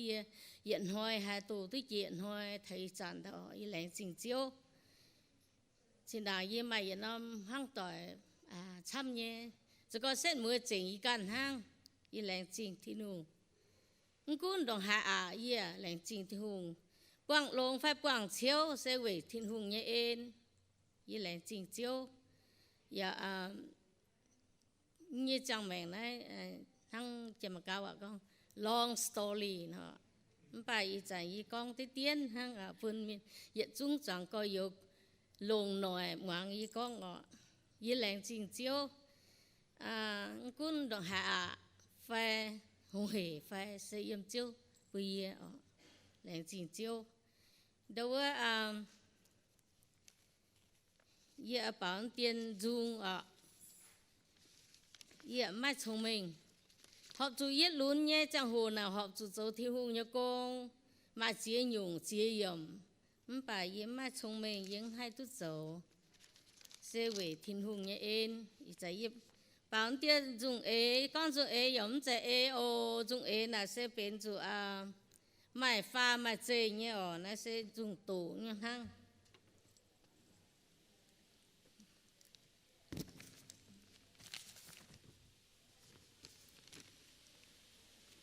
yên nam mi tổ ye tổ để dung quân ye dung chọn có giống có yếm yếm chật say cua phải yếm thải cua phải yếm nam mấy cua để này ye bảo tổ tiên dung to chia thiên hùng mà mượt chiếu ơi phượt giang thì lô hùng mà mượn con khâu thiên hùng mà dân hệ ơi giảm chú tỏ lô giàu khuôn lún phía mơ chính ta bên giang bia chiếu bia hoang lỡ yếm hoang chỉ lô nhân chính buồn giang đã choang trên yang keng như xiên ơi yam hiu hai lô dày chiếu duyên tai yêu an về ôi lô lùng nói tía lời mà nói phiền lô chê nan tu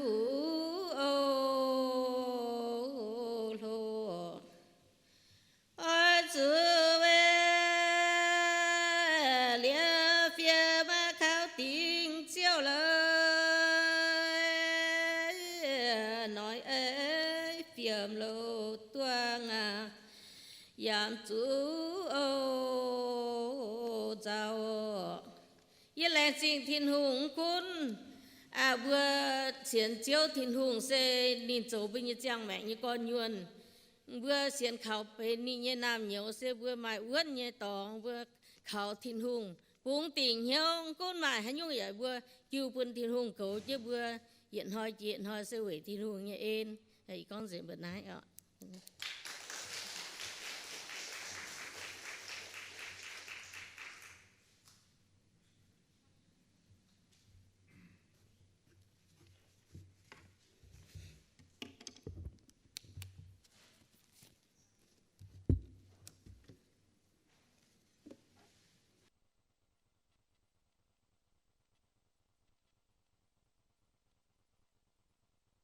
冷静，แต่ว่าทิ้งหงออกปุ่นบัวมาอินหอยอย่ามาน้ำชังอย่า冷静也中东都做正經談經正經嘢也中社會ปุ่นทิ้งหง也บัว都接情บัวเจีย都ทิ้งหง也เอ็นเจียบัวแล้วน้ำจังหอยอย่าฟินห้าง嘢เอา冷靜แต่แค่เขา Tom, I watched you grow. Like you said, you've been here at the church for a long time. I watched you from a teenager to now a father, a wonderful family. And you have been faithful serving here. I've seen it, and I received a blessing from you as well through your message. And Kat, I just want to thank her as well. Like Nai said, when a couple serve, when a spouse serve, it requires both. And I see that she support you in the ministry. So we're going to miss you. But I know that God has called you over there also to start a new community and also to serve Him there. He knows your heart. He created you, and He has a purpose and a calling for you. So I know that He will lead and guide your family. But we look forward to seeing you back for a visit. So I just want to send you with that blessing and to know that we love you and your family. Lành sinh thiên hùng đóว่าvới thiên hùng nhà em chỉ có buổi chụp băng tỏi chỉ có buổi chúng chỉ tại hiện hàng lên làm tại yên hàng với năm covid nhà bang ý chẳng thảo tổng bộ khu trang chỉ còn năm bang xuất tại nhà trang hộ chỉ năm chụp băng hay số lễ bài buổi nhà phiên hàng ở chỗ tiền dễ bà lành sinh thiên hùng nén quảng bùa nén quảng này nam nhiều nên buôn chính nhị buổi nhà chụp băng tỏi my IT nhà gift and liu na bua hai ben bua yếu béo bà sẽ chọn cái chính thiên hùng và phiên hàng nghe tao trong quan Giêsu cho không hề bua na bua bà nó chụp chuột nghe yếu béo hộ và tao trong bua chính bài thiên hùng yếu béo đó là chỉ còn và phiên hàng chụp bao miếng cổ mà bua cho ben kinh sâu phiên hàng yếu yếu béo tao yếu bua hai lô yếu linh quân và hai thiên hùng nghe khu phiền yếu mà bua ben nghe công lành chính mà bua yết chúng và chỉ tại ở làng chính đó là yếm bùa chỉ conตะกามจะเลยไปจังโหบัวจะเป็น Field Church เวแปงยี่เจ้าซิมแปงหรือđóว่าลงทอมอยากสุดท้ายเจียวđóว่า screen take temperature เหวเมียนทรายบัวโลหายเวเซอซิมไม่ออกปุ่มปุ่มจีปางปางสุดแปงอย่ามาเมียนช้ำเนี่ยđóว่าฝงเหาะจังโหแต่ถึงเก่งจนเตะกงยี่แหลงจริงปุ่มจีปางต่อยโอđóว่าอินหอยอย่าฟินห้างเนี่ยแหลงจริงบัวยี่จุ้งจางเกี้ยนเชิงไปทิ้งหงอย่าเอาจางเก่งđóว่าทางทิ้งหงยี่ฟูยำบัวก้องยี่ว่าเป่ายี่จุงอย่าตรงมาบัวยี่จุงมาป่วนถึงแก่เบนหอยยี่กงแหลงจริงทิ้งหงอย่าโทษทิ้งหงใส่ฟูปนบัวทิพชาบัวมีว่าโตให้จอมยี่ฟูสุดจะทิ้งหงมิงออกมันจะหอยยี่ถิวจังโหว่าจะยี่ปัดจังโหมิงโกแต่เลยนะยี่ก้องว่าเสียแต่เนี่ยแต่ว่ายี่อ้อยแรงจริงเตะเท้ายี่บุกันยี่ตุ้จิบทิ้งหงยี่ฟูยี่บุ้มห้องต่อยไม่บัวหายกาแฟกันก้องทางนี้แม่นี้แปงยี่แต่ว่าบัวจิ้วยี่แปงยี่อีชินยี่เจ็บเดี๋ยวนึงว่าจานกวดชุดก้อนนี่ยี่บัวจิ้วปวดอยู่arteries หมายเจียน้ำตองแจ๊หรือน้อยยี่บุกันจมหิวด่าแมงน่ะนี่เสียเตาตัวน่าเอามิงด็อกเตอร์ป่าเวนี่อ้อยเกลือฉิมยี่เจ้านี่อ้อยโซSTP หรือยี่อ้อยเนี่ยมีปอนเดียไซหรือน้ำเสียงก็ยี่กันยี่เจยี่เสียงก็ทิ้งหงอ้อยเจียวนินมีแมงหรือน้านี่มีกวดจานยี่สกินเล่มเจปวดนี่ยี่บัจิวEKG normal หรือตาด็อกเตอร์นี่สกินควางเก่งอ้อย mình chiếu mảng thang với angiogram nếu bung đĩa bị mình lì thiếu yang bây giờ jam cháu bố hai mảng tụt giết tụt có nằm tòng chế nếu bố cháu ta cardiologist nên bây giờ này conแต่ว่าเสียบเนี่ยเราบุหิวตัวน่าเร็วไม่ยิ่งชั่วเราก็อารมณ์แต่ไม่อีโมงนี่หอบจะยี่โมงจน less than an hour ปัจจุบันช่วยเลยนะยี่ตัวก็ทำแต่ไม่หยุ่งป้านะบัวจะเนี่ยเลยนะก็หาเนี่ยช่วยแต่เนี่ยช่วยแต่เนี่ยเหี่ยวยี่ช่วยกันเนี่ย exam room เนี่ยเช้าเนี่ยงอกาแฟหายเลยนะเนี่ยช่วยเนี่ยก็บุย is much more severe than serious than แต่ว่าเนี่ย thoughtเลยนี่ก็stent ทางบนจุนนะไม่อะ that's not an option วิจูนี่เนี่ยปวดริว arteries เนี่ยจุ่มไม่แจ้มาเตะตองจุ่ม90%มันน้ำตองจุ่ม100%อะไรนั่นน้ำจะหัวไหนยี่ห้าตัวแต่ปีเหี่ยวเนี่ยมั้งป่ะนี่ก็บุญยันตรงเจ้าแต่ว่า bypass surgery is the only option เลยนี่ฮิตตัวก็นี่ให้ฝูงยี่บุมีฮัตตาดีไซเลยนายน่ะมีปวงว่าตอนที่ใส่เสียบเนี่ยฟินทางเนี่ยนี่เบอร์ติ่งแต่ตอนนี้มีพายผ่านเนี่ยวิจัยเบอร์จะกินที่ใส่ออกมาตอนนั้นเนี่ยโกแต่เนี่ยจะเล่าป่ะโอ้จะเนี่ยฟูยี่บ่มีว่าตอนน่ะก็รู้เนี่ยเขาจ้างจักรเลยยี่บ่ยี่ให้หนังปุ่งเหี้ยวเลยนายยี่บ่ห้องต่อยอย่าตุ้ตะเกาเลยนะติ่งแต่มีsecond ว่าตาจะกงก็เล่าแต่ดังทำตอนนี้ก็มาแต่ experience เลยนะยี่บัวปุ่นตอนที่ใส่พายจ่อเลยนะยันหาเงี้ยเนี่ยต้องแต่ว่านินจิสินตาหายบดิวมุนเลยนะหายเหี้ยวมุนบดิวเสียเตเลยนะอันนี้เห็นจิสินตาจันปุ่นว่า natural glycerin หาจันบัวหายเหี้ยวมุนอ่อยปุ่นบุแต่ว่าห้างต่าง to prevent the heart attack บุญญาณเดียนี่ยันปันเทงนินหรือบุคอนี่เงี้ยcardiac vascular ว่าปุ่นว่าตรงภายนี่ว่าเตหนูก็มาจะมี emergency มีว่าจะมีว่า urgent the overlake emergency มีทางนะบัวจ่ามังนินก็น่าเสียดหาเงี้ย exactly 1 month เลยนะบัวก็แต่ว่าตรงยี่บัว graph เนี่ยตองว่าตรงยี่บัวจ่อเนี่ยตองว่านี่ดิบจังเมียยัดจุ้งดิบจังเมียเลยนะกิ่งหายตุปีเหี้ยเนี่ยน้ำจังหองนะตุจิบนะบัวก้องแต่ว่าเนี่ยฝงห้างนอเลยนะบัวพายนี่เขาก็เตี้ยเขาก็กินหรืออีจ่าเองก็พายแปะพายห้างเลยนะให้กิ่งปาเมียนนะบัวน้ำจังหัวนะกิ่งให้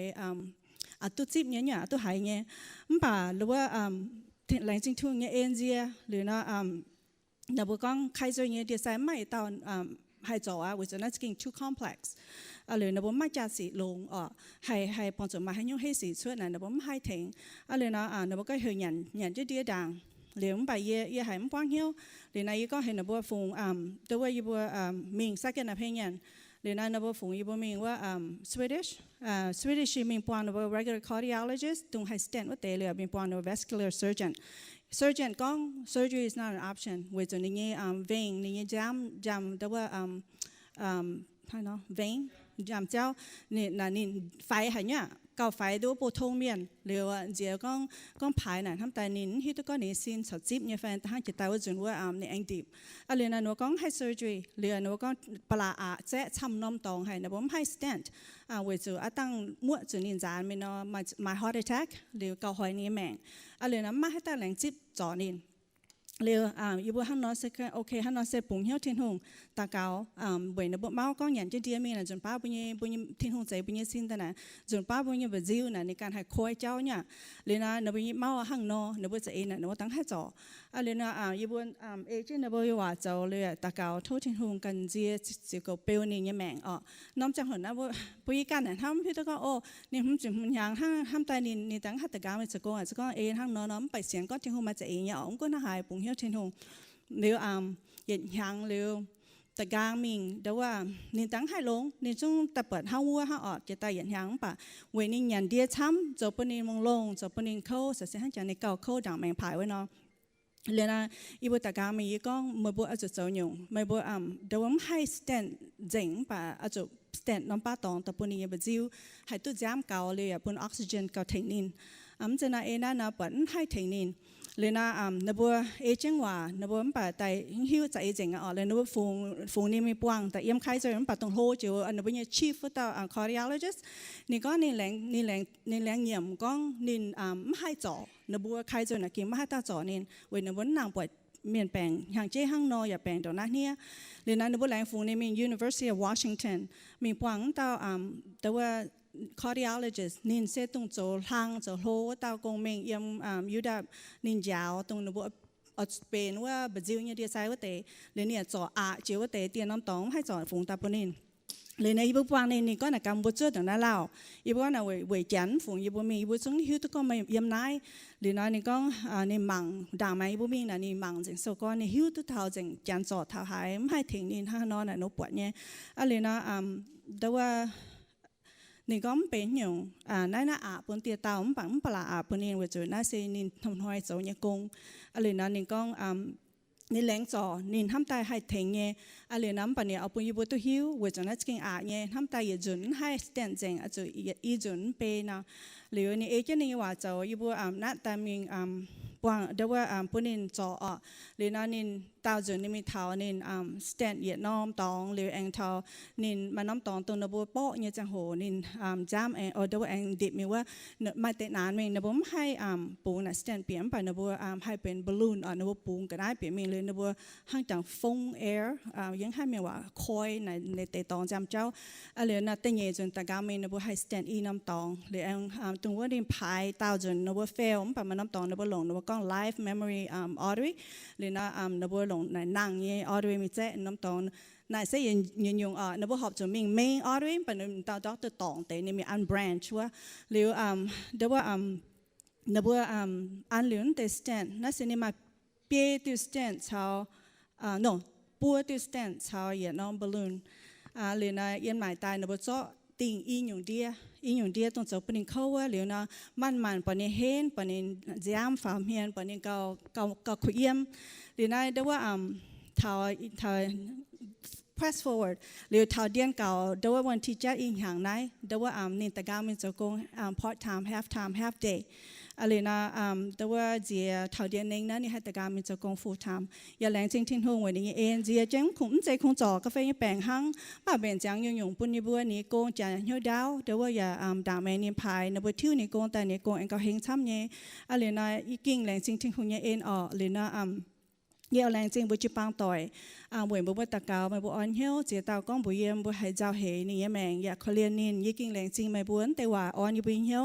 อย่าแรงจริงช่วยเหลือใจจิปังต่อยหั่งเจียเตาเยี่ยมจิกเนียเนี่ยเตียนน้ำละอย่าฟินหั่งเนี่ยแต่ text message call นั่นจริงอ่อนอยู่บุเหี้ยวอย่าปุยบุให้เจียนน้ำช้างต้องเนี่ยช้างปุ่นอยู่บุเนี่ยแรงจริงให้อยู่บุอยู่ฟิลกวนเยี่ยมไม่บุจิกรหิวตัวนี้แปลงไม่บุญติงเลี้ยวยาตะเกาเวนินไม่บุ text ไม่บุตอนหยาดฮบตะปุญญบัวไม่บุญยินห้ามปุญญบัวยี่บัวมาเลี้ยวมาละคุเลี้ยยี่บัวตัวเมียนยินห้ามปุญญบัวอย่าหิวไม่บุเจ้าแถวฟินห้างอย่าเขาเรียนอีแหลงจริงไม่บุญยินห้าม and to my kids I know I spoke a lot in Mien and you probably don't understand anything but you know that your love and your support for Dad and I during the last year has helped Dad with his recovery. And we thank God for everything, everyone that has taken part in praying and supporting us, pretty much. Alina ye we nai ya bua me bua kong jun pa bua ta cao jun pa bua thô nó chẳng thiên húng hải bua ya thiên húng tao e bua nhân hiếu ỏi bọt quá mbà yem yem mèng yem chinh kín bua me bua chiết tu con thiên húng quảng bua jun pa bua chu chúa chiên hàng en hắn ni này chúa yên hàng nản trong buaไม่บุปผาอย่างนี้แต่จะเลยไปมันแบบใจตัวตาเมียนปัจจุบันกว่าอีบุยแมงกว่านี้แมงอย่างกว่าอีบัวทิ้งหูเนี่ยเอ็นเศร้าอย่าลิ้วมาให้เจ๋งเดี๋ยวข้างหน้าเยอะแหล่งสิ่งทิ้งหูเยอะlet's say share in scripture เดี๋ยวว่าเยี่ยมมีกิ่งโซIn Jesus, Jeremiah 29:11. I mean, in the Bible, Jeremiah 29:11 is an encouragement to me. It says, "For I know I have the plans. For I know the plans I have for you," declares the Lord. Plans to prosper you and not to harm you. Plans to give you hope and a future. ยังบุเมียนยังมีกิ่งโซนินกองกิ่งโซหน้ากองเจ้ากองยังไม่ยังหิวตู้ยังเว่ไม่บัวไม่เงี้ยจะเสวยปุ่นไม่บัวตู้หลงไม่เจตู้เชี่ยวเวปุ่นไม่บัวไม่โหกางอย่าไม่ทำมาลำทำข้างหน้ามาลำทำเนี่ยตองข้างหน้าเยเลยอ่อนเหี้ยวบุยจุ้งโอ ye leng jing hai tin hung ye to zui yi long zhe ho cham de yem ba yi zi ging bo tin hung ye inแต่ว่าที่หูยินห้ามปุยปุ่มห้องต่อยอีแหล่งจริงไม่บัวอินหอยนินไม่เยี่ยมนายอย่าไม่ช่างเองจ่องเก็บฟูสูทิ้งหูเสวิทิ้งหูยินห้ามอย่าทิ้งหูยินเอ็นขณะยี่แต่ว่ามีบัวจ่องเก่งป่าติจุงป้าดังแม่บัวป่าติจุงยี่ทันเตียนทันติจุงนายก้องเหว waymaker นะแต่ว่าเจ้าคอยเจ้าแต่ว่าตุงนินพายหรือเนี่ยจังโหนี่ย่อเปี้ยวเนี่ยจังโหเดี๋ยวว่าปูอีบุ small group ปูนิน text ติจุงแต่ on hill กาแฟนี่สว่าโจยเมียนป่านี่ต่อจุงแต่ on hill หรือวิจจุงเนี่ยว่าจะมาเอเลเลี้ยวกะฮะปัญญาในFranklin Graham นี่เดี๋ยวว่า whole nom service in New York หรือนะ Michael W Smith ตู้ป่าวติจุงน้ำจะหัวหน้าบุปผาเก็บแปลงเข้าไปแปลงเสียหยุ่งจุปัง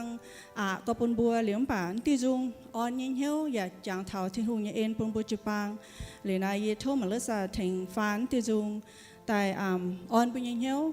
อย่าโททิ้งหุงบัวตุ้จิบเซงออกหรือนายบัวไอจางเก็บเปล่าตายบัวเปล่าเหลี่ยมไม่บัวอย่าในบัวจิ๋วฟ้าเจียพวกมาบัวมาเปิดใส่เก็บเปล่าเชงทิ้งหุงออก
ขอเจ้าอ่ะ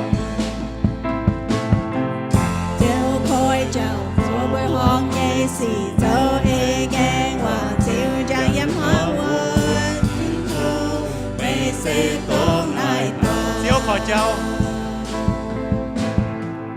Chiều khôi chào Chúa với hong nhây xì Dẫu nhây ngang Và chiều trang yếm hóa quân Thiên thương Mê xê tôn nai ta ไม่เยี่ยมนายเยี่ยมnhư vua bờ đông Yếm mãi thành mê Yếm mãi thành mê Mê cho lo bao sao nhiên bờ chiều Yếm mãi thành mê Yếm mãi thành mêไม่เยี่ยมนายเยี่ยมnhư vua bờ đông Yếm mãi thành mê Yếm mãi thành mêไม่cho lo bao sao nhiên Giang mê Yếm mãi thành mê Yếm mãi thành mê Chiều ngồi chào dấu hong nghe xì dấu lê ngang qua chiều chẳng yếm hóa nguồn Thiên thương mê xê tôn nai ta Chiều ngồi chào dấu hong nghe xì dấu lê ngang qua chiều chẳng yếm hóa nguồn Thiên thương mê xê tôn nai ta Waymaker Waymaker, miracle worker, promise keeper, light in the darkness, my God, that is who you are. Waymaker, miracle worker, promise keeper, light in the darkness, my God, that is who you are. Is who you are. That is who you are. That is who you are. That is who you are. That is who you are. That is who you are. That is who you are. even when I don't see it Even when I don't see it, you're working. Even when I don't feel it, you're working. You never stop, you never stop working. You never stop, you never stop working. Even when I don't see it, you're working. Even when I don't feel it, you're working. You never stop, you never stop working. You never stop, you never stop working. Even when I don't see it, you're working. Even when I don't feel it, you're working. You never stop, you never stop working. You never stop, you never stop working. Even when I don't see it, you're working. Even when I don't feel it, you're working. You never stop, you never stop working. You never stop, you never stop working. Waymaker, miracle worker, promise keeper, light in the darkness, my God, that is who you are. Waymaker, miracle worker, promise keeper, light in the darkness, my God, that is who you are. Waymaker, miracle worker, promise keeper, light in the darkness, my God, that is who you are. Waymaker, miracle worker, promise keeper, light in the darkness, my God, that is who you are. Amen. That is who He is. 冷静天空啊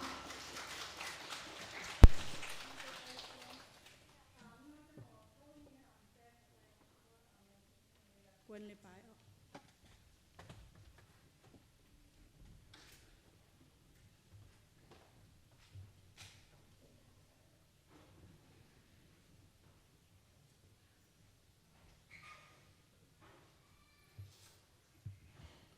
！mình con xăm là đồng bữa chỉ con bữa con thạch sản mà mới nhất xe hả ọ lãnh sinh thiên hùng lũng hải ọ bún bùa tật tàu mà on lọ bèn on nhé tu dạy y nhàng nụ đĩa bùa buổi nái để chú covid bèn hỏi bùa bây giờ tu quang tỏi thật trên chọn chế nhận hàngอีกอย่างบุแรงจริงทินหงคุณไม่บุยาเดี๋ยวว่าผงเหี้ยวทินหงเดี๋ยวบัวแอตุตาจวงเจียนเดี๋ยวว่าแรงจริงทินหงเดี๋ยวจวงเจียนอย่าแอนตุหยันลงอ่านหางนักเสทินหงอย่าเอ็นทินหงอย่าห้ำบุญบัวอันนอเดี๋ยวว่าแรงจริงช้ำอย่าแรงจริงเดี๋ยวว่าทอมเดี๋ยวว่าไม่น่าปุสุทินหงเวกิปังเล่าเนี่ยป่าไม่ฮิตุไม่ติ่งเหี้ยวจนว่ามีเอี่ยมอีบัวอย่าให้หน้านอเลี้ยวไม่ออกจนมีอย่าเดี๋ยวว่าทศที่นุ่งใส่ฟูปุ่มไม่อยู่ว่ามาแปลงอ่อนเนี่ยอยู่ว่าให้ตุ๊บผู้สูที่นุ่งอยู่ว่าเดี๋ยวว่าทศที่นุ่งต่อเจ้าไม่จังสุว่าก็ฟูฟิเซงตอนวะนินจวนมีเนี่ยจวนมีอยู่ว่าเยี่ยมก็นินอ่อยเยี่ยมแต่การถอยก็เนี่ยเบนเจ้าจวนตั้งเงินจวนยี่ก้อนก้าวไม่จวนนี่ก้อนตัวนักเก่งส่วนน่ะนี่ก้อนนี่เก่งส่วนน่ะฮันนอแต่เดี๋ยวว่าอย่าให้ฮันนอนี่เก่งส่วนฮันนอไปจันเนี่ยแต่การท่าตลอดเดี๋ยวว่ามาเตะจนท้ายมีอย่างก้อนมึงเหี้ยวเนี่ยอีบัวตัดถนัดแต่ปูนั่นดงโต๊ะจุดเหล่งฮันนอเห็นตัวเดี๋ยวว่าทอมบัวอีห้างทอมยามอย่าอยู่จนท้ายตายมันป่าเป็นเจโต๊ะจุดละวันที่หนึ่งแต่การส่วนป่าthiên hùng ya yêu với nhé mình thấu với thiên hùng sao mình với tổng yếm nhé hắn nói làng sinh ô thao mà điều đóว่าhắn nóiว่าlàng sinh làng sinh bữa chụp băng tỏi xuống ô lô phải bữa về thiên hùng nhé em bữa tụ ta hắn nói bữa quang ya bữa ya cho nhớ nhé đóว่าmất quảng lại bài làng sinh ya làng sinh tao dung quan lọ đóว่าcon bữa hít tụ yên nay lại bài tòng na bữa bị tai má dung nó sẽ má mẹ má hoàng quáบัวมะกอนมะแปงบัวเป่าจุงจุนโตบัวอย่าให้นักจังแก้งเท่าฝาเตียงจะโหยันหางเนาะหางเงี้ยยุ่งว่าต่อจุงกวนนั้นเดี๋ยวบัวเท่าเดี๋ยวบัวจ่วงเกี้ยนต่อจุงป่าจุงเชงทินหงหรือบัวเป็นเดี๋ยวว่าหมังตะปวดทินหงฮันนอเดี๋ยวว่าบัวเหี้ยวกุญยัวเหี้ยวจริงกุญยัวกอยฮันนอแหล่งจริงซ้ำโอทินหงใส่ฟุบุญบัวต่อจุงกวนโอฮันนอบัวจองเจนตะเกาหยันหางอ่ะเจ้าว่าอีบัวแหล่งจริงทินหงไม่เก่งลงให้เหมือนกว่างอีบัวเต้าอีบัวปวงจุเขาไม่อยากแทงอีบัวปวงจุเจ้าไม่อยากแทงบัวแก่เจ้าเต้าอีบัวแหล่งจริงทินหงเจ้าว่าไม่อยากใส่ฟุปีบัวจิปังเจ้าใหญ่จิปังอย่าดูว่ามาแปลงอ่อนแย่ตุทินหงยฟุตุทินหงยแปลงอ่อนอินหอยอีบัวอยากจ่วงเจียนเวไม่ยเอ็นเชอีบัวอยากจ่วงเจียนเป็นตนหางตาด้วยจ่วงเจียนหยันอินหอยแหลงจริงทินหงไม่ต่ออีบัวยำว่าเขาหนานยตองเชิดตายตะเทาเป็นด้วยว่ายำนาจะปูงจันจุ้งจะด่างไม่จุ้งเบนเจียงตองปีบัวตะเทาอีบัวแปะตุตองเอี่ยมฮันน้อยบัวแหลงจริงทินหงแปะตุจินยานหอยเกียนหอยมาตาหลงมาตายันฮันน้อยบัวแหลงจริงทินหงอินหอยบัวอยากจังเท่าเจียวเยเอ็นโฮไห้แหลงจริงช้ำไห้ทินหงอีจันอีบัวเจ้าป่าเลยป่าอีบัวกวนเจียนเจียวแมงปูมิงหยันนุ่งอ่านหางทุทินหงอยากใช้บัวตัดดาวตรงเอี่ยมอินหอยแทงอีบัวหิ่งเกี่ยวไหวสีช่วงอ้อว่าเต้าปีบัวอยากแปลงอ่อนยันต้นหางโอจังเปียทินหงอย่าหิ่งเกี่ยวเจงยุ่งแปลงปูนตายกัวจุฮัตเต้าปีบัวแปลงอ่อนยันหางแหลงจริงเจียวอิสูชดหน้าเลยป่าตองทุทินหงแองเกยบัวจุดเปียว ยางน้อยมีจกงเย่อย่าโทษทินหุงเก่าเจ็บบัวนอนเมื่อหมวนปีมาอ่อนหลอกแปงอ่อนโอเจ้าว่าแรงจริงทินหุงใจบุคคลในปลาย